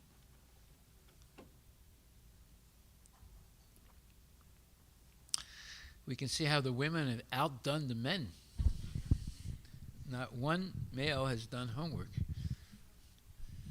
Hare Krishna Maharaj, this homework is done by Tulsi and me, so Yes. I think she's not there, so And I'll you did a read. great job too. It's Thank you very much. well done. Go ahead. Yeah. So the first homework was to describe the unique qualities of Krishna that distinguishes him from others. And you have given the hint that Sadaishwarya Purna, Ashtagunas and Ashtasiddhis. So the Lord Krishna has 6 opulences, namely wealth, power, fame, beauty, knowledge and enunciation. So the reference is, Parashar Muni has given the definition of Bhagavan in Vishnu Puran. Parasya Muni, right? Parashar Muni, yeah. So he has given the definition of Bhagavan in Vishnu Puran 6.4.47, where there is a reference of all these 6 qualities. So the verse goes, Aishwaryasya samagrasya, Viryasya yashasha shriya, Jnana vairagyashchaiva, Shanam bhagam, Itingana. So as Parashar Muni explained in this verse, Parasara Muni. Yes, Parashar Muni. Yeah, as he's explained, so one who is in full in 6 opulences, who has a full strength, full fame, wealth, knowledge, beauty, and enunciation is Paramam, the Supreme Personality of Godhead. And while Krishna was present on this earth, he displayed all the 6 opulences in full. Yes, so one definition of God is he possesses these 6 transcendental qualities completely. So we might possess some or even all of these, but not completely. Therefore, it's one definition of God who has these 6 opulences in full. Go ahead. Yeah. So this is about the Shadaishwara Purna. So next you have given the hint about the 8 Siddhis. So these 8 Siddhis has namely Anima, Mahima, Garima, Laghima, Prapti, Prakamya, Ishitva and Vashitva. So should I read the Yeah, go ahead. definitions? Yeah. Anima is. So anima is the power of being able to reduce the size until they become tiny. Actually, they become microscopic or they become atomic and subatomic also. Which we cannot see through our eyes. Huh? Which we cannot be see through our eyes. We can't see, but it's existing. Go ahead. Second is Mahima. Mahima is the power of being able to increase in size like Vaman, Lord Vamandev. Yeah. Third is Garima. Garima is the power of being heavy. So when Krishna was carried up into the sky by the tornado Trinavarta. demon, Trinavarta. Huh? Trinavarta. Trinavarta, he became heavier and heavy, so heavy that Trinavarta slammed down to the earth. It was thrown down to the earth and died. Right? So he manifested his Garima capability. Yeah. So fourth is Lagima. Lagima is the power of making your body so light that it can fit in the air. It can lift, not fit. Sorry, it can lift in the air. Sorry. So, there are other examples of that. Like, for example, when there's condensation of water, the molecules of water separate by the heat of the sun, and they begin to rise because they become lighter than air. So in the same way, this ability to lagima, to become lighter than the lightest, then one can fly. So when a person gives up sinful activity, and one example of that is Narada Muni, he gave up all sinful activity. He became so light that he can fly through space. He's a spaceman without a rocket or an airplane, or he can fly through space because he got rid of that baggage of sinful activity. That's what makes us heavy, right? We become heavy due to sinful activities. Go ahead. Yeah. So fifth is Prapti. Prapti is the power of traveling wherever you want. Wherever you want, yeah. Yeah. Sixth is Prakamya. Prakamya is the power of being able to get whatever you want. Seventh is Ishitva. Ishitva is the power of being the Lord, which includes being able to create and destroy the creation at your will. Eighth is Vashitva. Vashitva is the power of being able to control someone's mind. So these are the 8 siddhis. So homework for next week is whatever homework you did this week, then you expand it by giving examples of every one of these qualities, 1 or 2 examples for each one. Okay? Yes. So next is Lord Krishna has 8 gunas, or called as a kalas. So those are namely daya, compassion, dhairya, patience, kshama, forgiveness, nyaya, justice, nirapeksha, impartiality, nirashakta, detachment, tapasya, meditation, and spiritual powers, and aparachita, that is invincibility. Invincibility. Yeah. Okay. So these are the 8 gunas. Next comes the 64 qualities of Lord Krishna. So as mentioned by Rupa Goswami in Bhakti Rasamrita Sindhu, that's Nectar of Devotion. So Lord Krishna possesses 64 qualities. So out of these 64 qualities, Jiva Tattva can at max possesses 50 qualities. At maximum possesses 50 qualities, and even Lord Brahma also possesses maximum 50 qualities. Next, Lord Shiva possesses 55 qualities. Lord Narayan or Lord Vishnu possesses 60 qualities, and this comes all 60. But there are 4 main qualities, or unique qualities of Krishna, where only Lord Krishna has those qualities, and those are Leela Madhuri, Prema Madhuri, Venu Madhuri, and Rupa Madhuri. So the explanation of this is, first is the Leela Madhuri. Leela Madhuri means he is the performer of wonderful varieties of pastimes, especially his childhood pastimes. Second is a Prema Madhuri, means he's always surrounded by devotees endowed with wonderful love of Godhead. Third is Venu Madhuri, that is he can attract all living entities all over the universes by playing on his flute. So only Lord Krishna is having the flute. And fourth is a Rupa Madhuri, means he has a wonderful excellence of beauty which cannot be revealed anywhere in Rivaled. Which cannot be rivaled anywhere in the creation.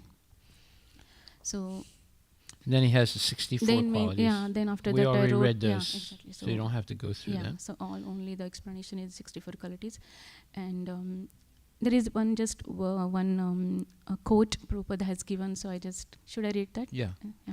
So even if it were possible to count the atoms after smashing the earth into powder, still it would not be possible to estimate the unfathomable transcendental qualities of the Lord. So this Srila Prabhupada has given this quote in Srimad Bhagavatam 1.16.26 to 30 purport. Yeah, so even if you could powder everything material, mountains and plants and everything into individual atoms, you would still not be able to name all the qualities of Krishna, and which would be much more than all that powder that you would produce by powdering everything in the universe. So it just shows the infinite nature of Krishna's qualities and his pastimes. Okay, very good. So you and your daughter did that homework, right? Yes, Maharaj. Very good. So this is Mataji Radha Leela Radhika Leela. Radhika Leela Devadas. Thank you. Anybody else did the homework? Haribol. So the homework for next week is whatever homework you did this week, then put examples of all the things you mentioned. You have to look it up in the Nectar of Devotion and Srimad Bhagavatam. So, and you can finish the homework. There's one part. The third part was go back 200 years or more and explain what was the lifestyle of people in India at that time, and especially, how they lived in self-sufficient. Most Indians lived in not Indians or Bharatiyas lived in self-sufficient villages. That's why India was a rich country. That's why all these other people invaded India. The Muhammad Ghazni, and then Persians, and then the Afghanis, and then eventually the Mongols, and also later on it was the British. Before that it was the Greeks, and then the Muhammad Ghazni and so forth, and then after that the British. So all these people, why were they coming to India? Why didn't they go to some other place like China or Japan? Because India was the richest country in the world at that time, and they knew it. They found out through relationships with India that go back almost 3,000 years. So therefore, they tried to conquer India and exploit all those riches, which they did. And the British did the most exploitation. Okay. So, are there any questions? Okay, give him first. Over here.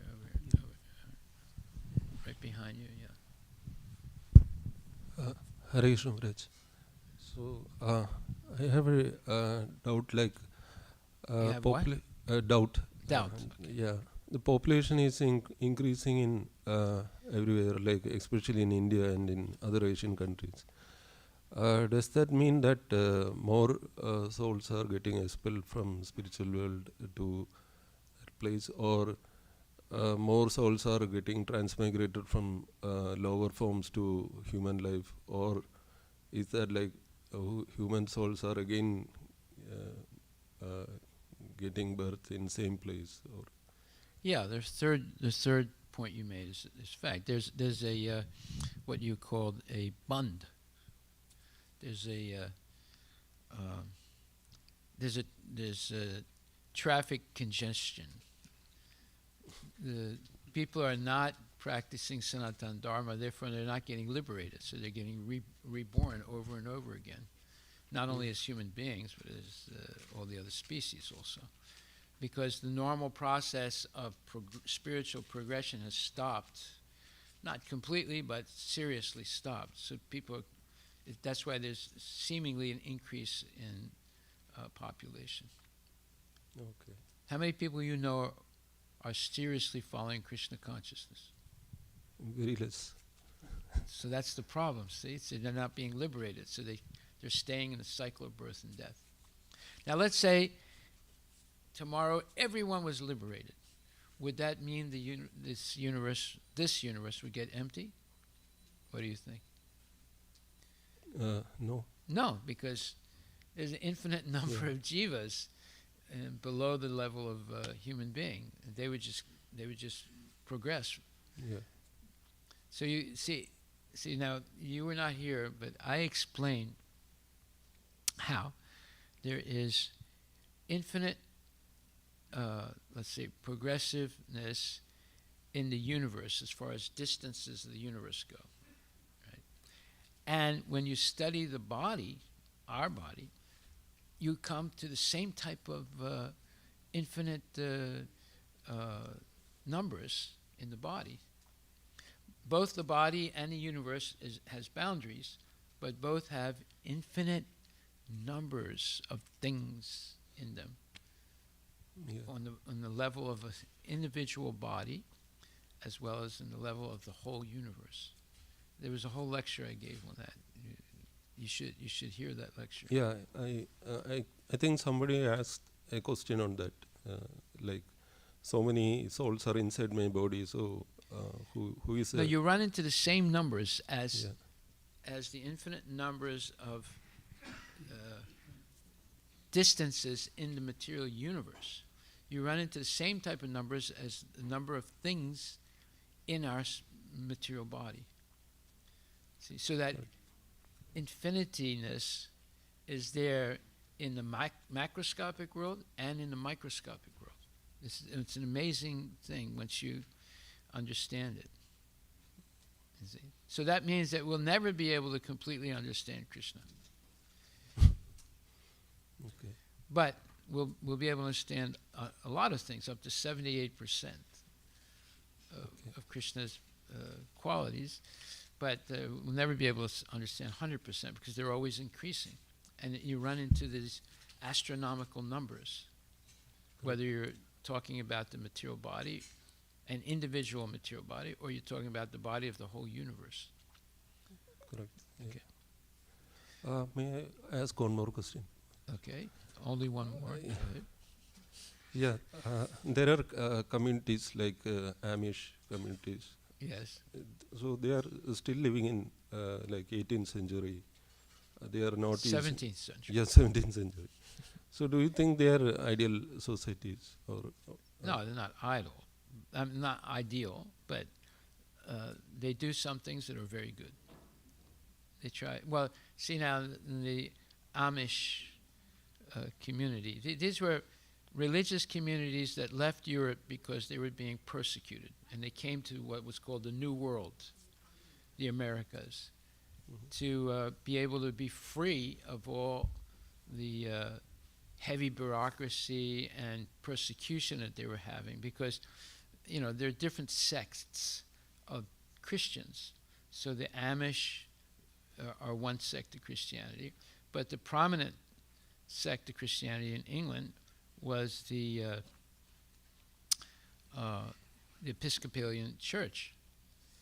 Now, the Episcopalian Church was already a breakaway from the Catholic Church. All right, so they were persecuting some people in England, and then there was people in the Holland and Netherlands that were being persecuted. Christians were being persecuted there, and there were other Christians being persecuted in Germany. So a lot of those sects of Christianity who were being persecuted decided to move their whole population to this new country. Right? And now the Amish were, for the most part, they made a decision not to be influenced by anything modern in the Americas. Yes. So some of those people have prevailed all the way up to today. Yes. And they still do things in the original way when they came in the 17th, 18th century. Right. And some of them deviated also. Yes. Okay? Does that answer your question? Yes, I was wondering how they are able to Maintain. Yeah, they are not into materialism. Well, because of their educational system. They didn't send their kids to schools, public schools. Yeah. They have their own education system. So they taught their values to their kids. That's what we should do. Yeah. What do you think? Yes. You gonna keep sending your kid to public school? Yes. Okay, well, there's no solution then. All right, Hari Bol. Next Haribol, question. Thank you. Hare Krishna Maharaj, little confusion. So Only little? I have a little confusion. Only little. You're very advanced then. Go ahead. So we understand because of previous karma, we get a birth. Yeah. And also the previous karma creating a suffering. Is it a right understanding? Like No, it doesn't have to be. You don't have to suffer if you get the proper education from the, as soon as you're born into a family, if your family educates you properly, you can overcome that baggage and nullify it. So that means current condition of the material body creating a desire and having the suffering again? Because of ignorance. Because of the ignorant education that kids are getting. First in the family and then in the schools. Okay. Like, So- do you teach your kid that you are Andhra Pradeshi? What? Which part of India you come from? Andhra Pradesh. Are you teaching your kid, you are Andhra Pradeshi? Are you teaching him like that? No. No? What do you say to them? I mean, now we are in a different priority state, right? I mean, choice we have. Are you teaching your kids that you are American? No. Then what are you teaching your kid? You are Brahman. Well, that already is a false designation, because are you working in a company? Yes. You're not a Brahmin then. Brahmins never accept employment.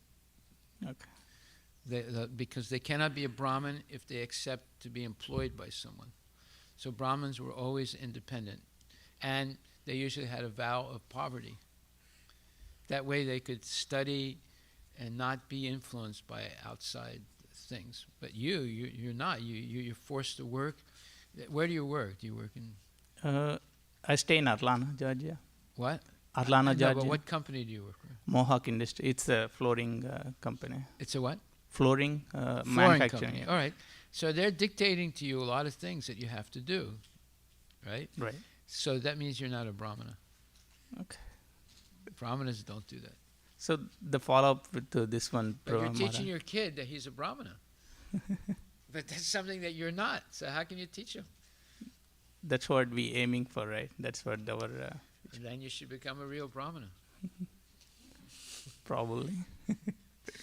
Okay, next question. So this, the living body, right? So it's like, do we have free will to leave the body in this birth, or? No, you have the free will not to use the body for sense gratification, but to use the body only to please Krishna. Then you are guaranteed liberation from the cycle of birth and death when you make that decision. But when the soul is leaving this body, the current body, that means it's they have another tendency to fulfill, or? Well, that's see, you cannot stop desires, but you can purify the desires. And that's by regularly coming to class, chanting Hare Krishna, eating only prasadam, doing all these things. You can purify your desires. That'll purify your body, and then your spiritual qualities will begin to manifest. So even though you have a material body, because you're using it only for spiritual purposes, your body becomes spiritualized. Your mind becomes spiritualized. And then you're no longer influenced by the modes of material nature. You're no longer forced to do things that force you to commit sins, knowingly or unwittingly, you see. So all these things will happen naturally if you become Krishna conscious, and it all depends on who you associate with. If you associate only with demons, then you'll out of default, because of that peer pressure, you'll make mistakes, and you're just creating new karma that way. Okay? Thank you. Yeah. Hare Krishna Maharaj. Regarding the dreaming, we do not, from the lecture, what my understanding is, we do not dream something that is not existent somewhere. Yeah. So I've been thinking that all the dreams are just mind's game, illusion that's being created. So should I correct my understanding? Well, Because I get the nasty dreams also. you what? I get the nasty dreams as well. Yeah, but see, you know how big this universe is and how many people are in it and how many different places there are? It's huge. So you can't conceive something that never existed. You can only conceive things that exist. Even though it's fantastic, like a golden mountain, right? So, because you have gone through 8,400,000 births and deaths on throughout the whole universe. So you do have experience of things that you're not seeing here, but you forgot them. You see, you're the same person. You're not a different person. You're the same person, but you had different bodies in different places. So it is possible that all that is in your mind. And now, when you dream, you don't just dream about what you did in this life. You can dream about things you did in previous lives or experienced in previous lives. And you can mix them up also. Yeah. You see? So that's why, unless you learn to fix your mind on Krishna, all these things happen to you and you become confused. Because you experienced all these things previously in all the different bodies you had. Do you realize that? You've had many, many different bodies in many, many different families, not just human families, but animal families, insect families, bee families, fish families, and as plants also. All that is potentially in your memory, but you don't access it until you actually go to sleep, and then some of those things come up. You have that whole file of experiences and things you've done and seen. It's all there, but you don't access it when you're awake. But you might be able to access it sometimes when you're asleep. Looks like I had very nasty experiences then. Well, see, that is the beginning of the effect of papam. You understand? Now, from it being what you would call unseen, now it's beginning to manifest in terms of bad dreams. And then it gets even worse, as time goes on. So, you should become completely Krishna conscious, Prabhu. Maharaj. You'll stop having bad dreams. Okay, so yes, go ahead. Give her the microphone. When are we going to get a longer wire? We have to buy a longer wire. Hare Krishna Maharaj. Maharaj, according to Bhagavatam, or Srimad Bhagavatam or Bhagavad Gita, when did people start inhabiting in the other places which is outside Bharat? Did that happen during creation? No, Bharat was the whole world. Okay. At one time, there was one world government.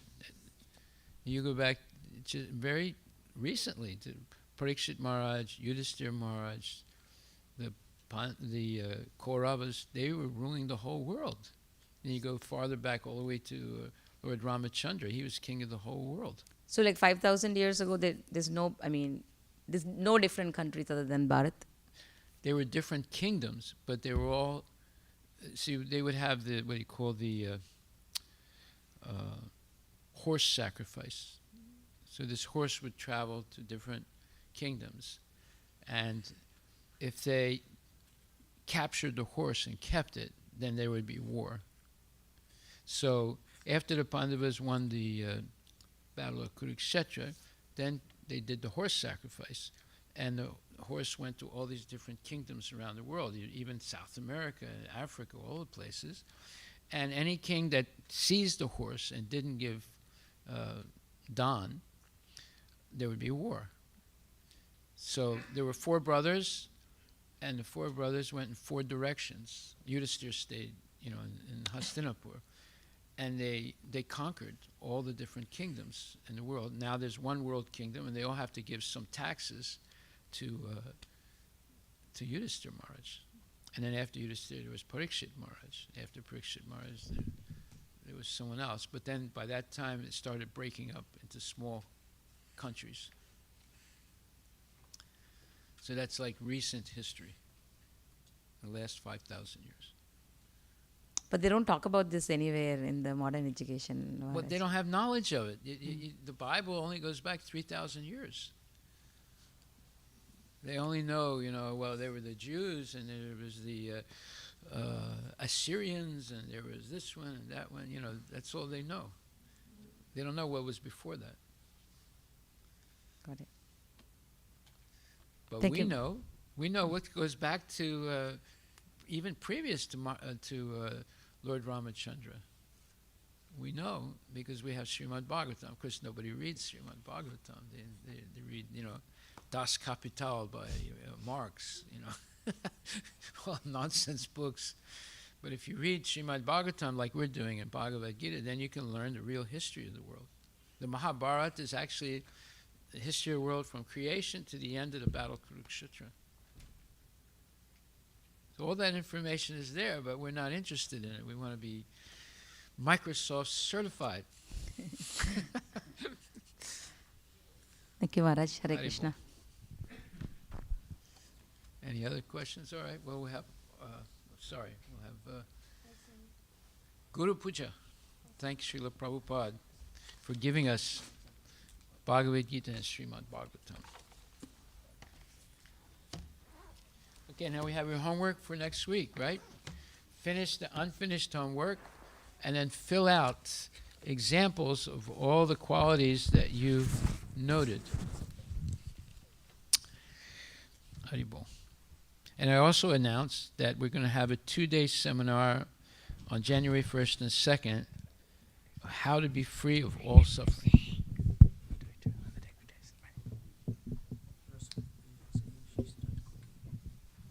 Oh, I see. Yeah. For food truck? Not yet. Not yet, but she can cook for tonight. But not a huge amount. A lesser amount.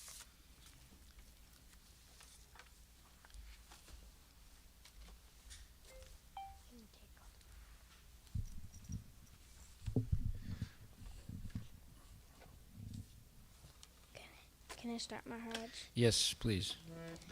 Shri Guru Charana Padma Kevala Bhakati Sadma Shri Guru Narana Padma Kevala Bhakati Sadma Banna Mui Savadanama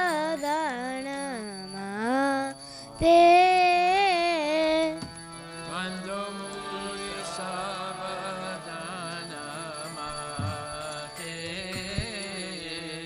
Jara Prasade Bai E Baba Toriya Jai Janara Prasade Bai E Baba Toriya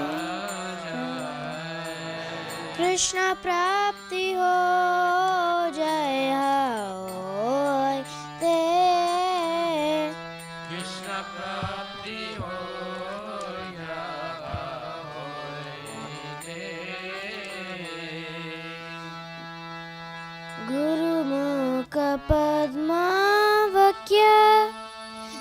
चित्ते Korea क्या It's falling down.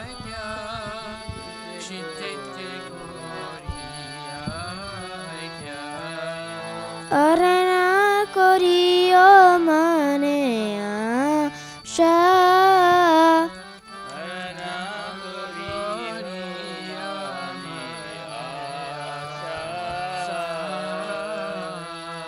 Shri Guru Shri Guru Charanarati Ese Utama Gati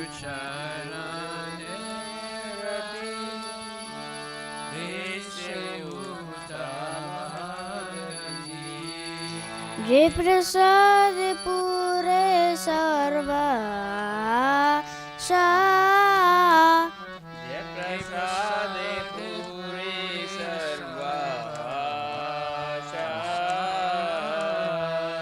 चक्षुदान दिलो जे जन्म जन्म प्रभु से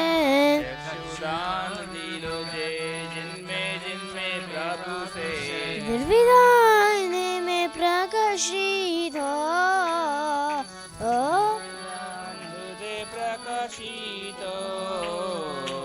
प्रेम भक्ति जहाँ होते अब ये विनाश जाते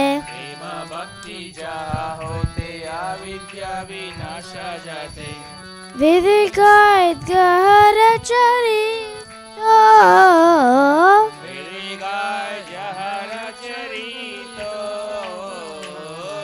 श्री गुरु करुणा सिंधु आजम जनर बंधु श्री गुरु करुणा सिंधु आजम जनर बंधु लोके न लोके रजीवाना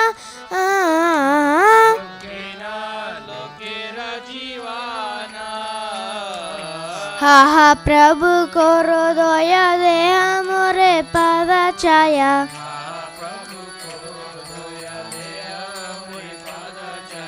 ए भाई घास गुशुक त्रिभुवाना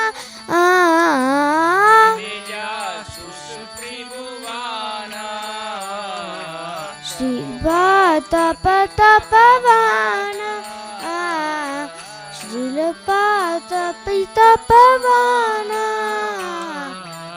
प्रभु पदा जय प्रभु पदा जय प्रभु पदा जय प्रभु पदा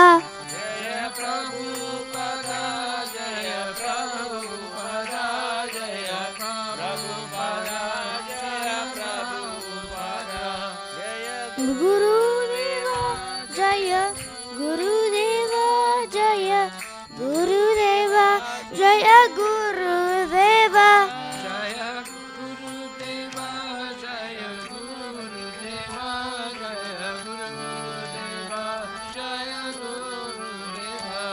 नमो विष्णुपदाय कृष्णप्रस्थाय भूतले श्रीमते भक्ति वेदांता स्वामी नित्यानामिने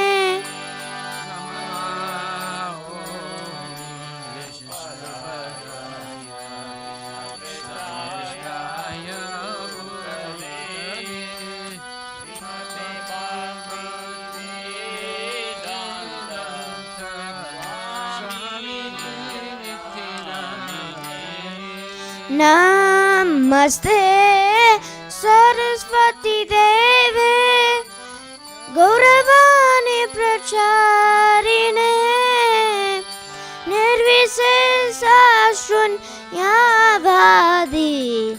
पासाच्या विसत्यारिणे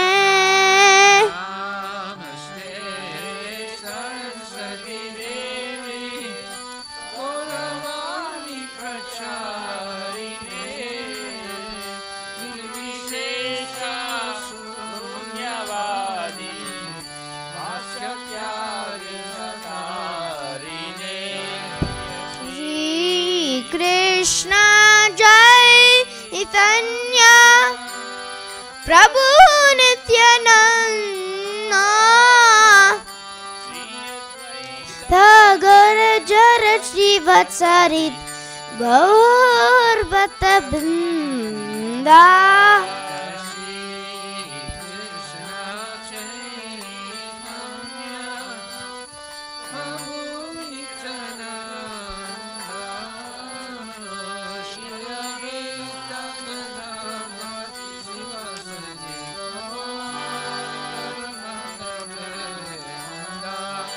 Hare Krishna, Hare Krishna, Krishna Krishna, Hare Hare, Hare Rama, Hare Rama, Rama Rama, Hare Hare.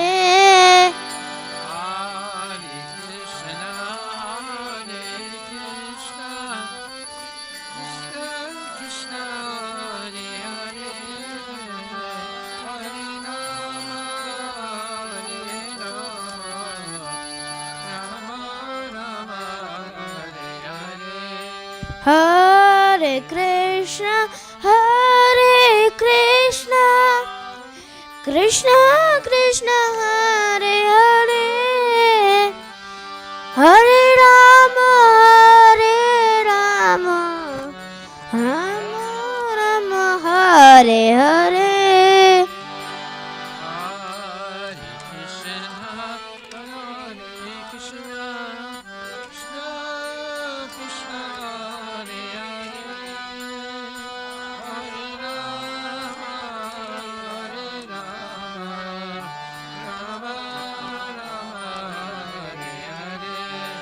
Hari Bol, Hari Bol, Hari Bol, Nitai Gaur Hari Bol.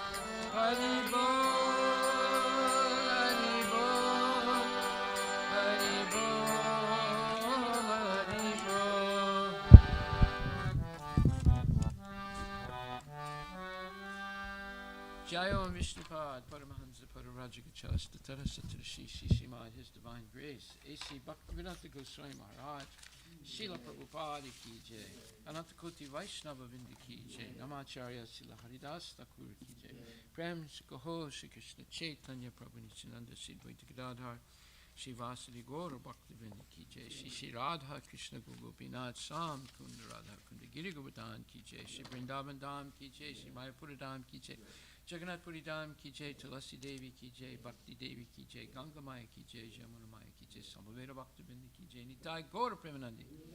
All glories to the assembled devotees, all glories to the assembled devotees, all glories to the assembled devotees, all glories to Shri Guru and Shri Guranga, all glories to Srila Prabhupada, Patita Pavane Ki Jai.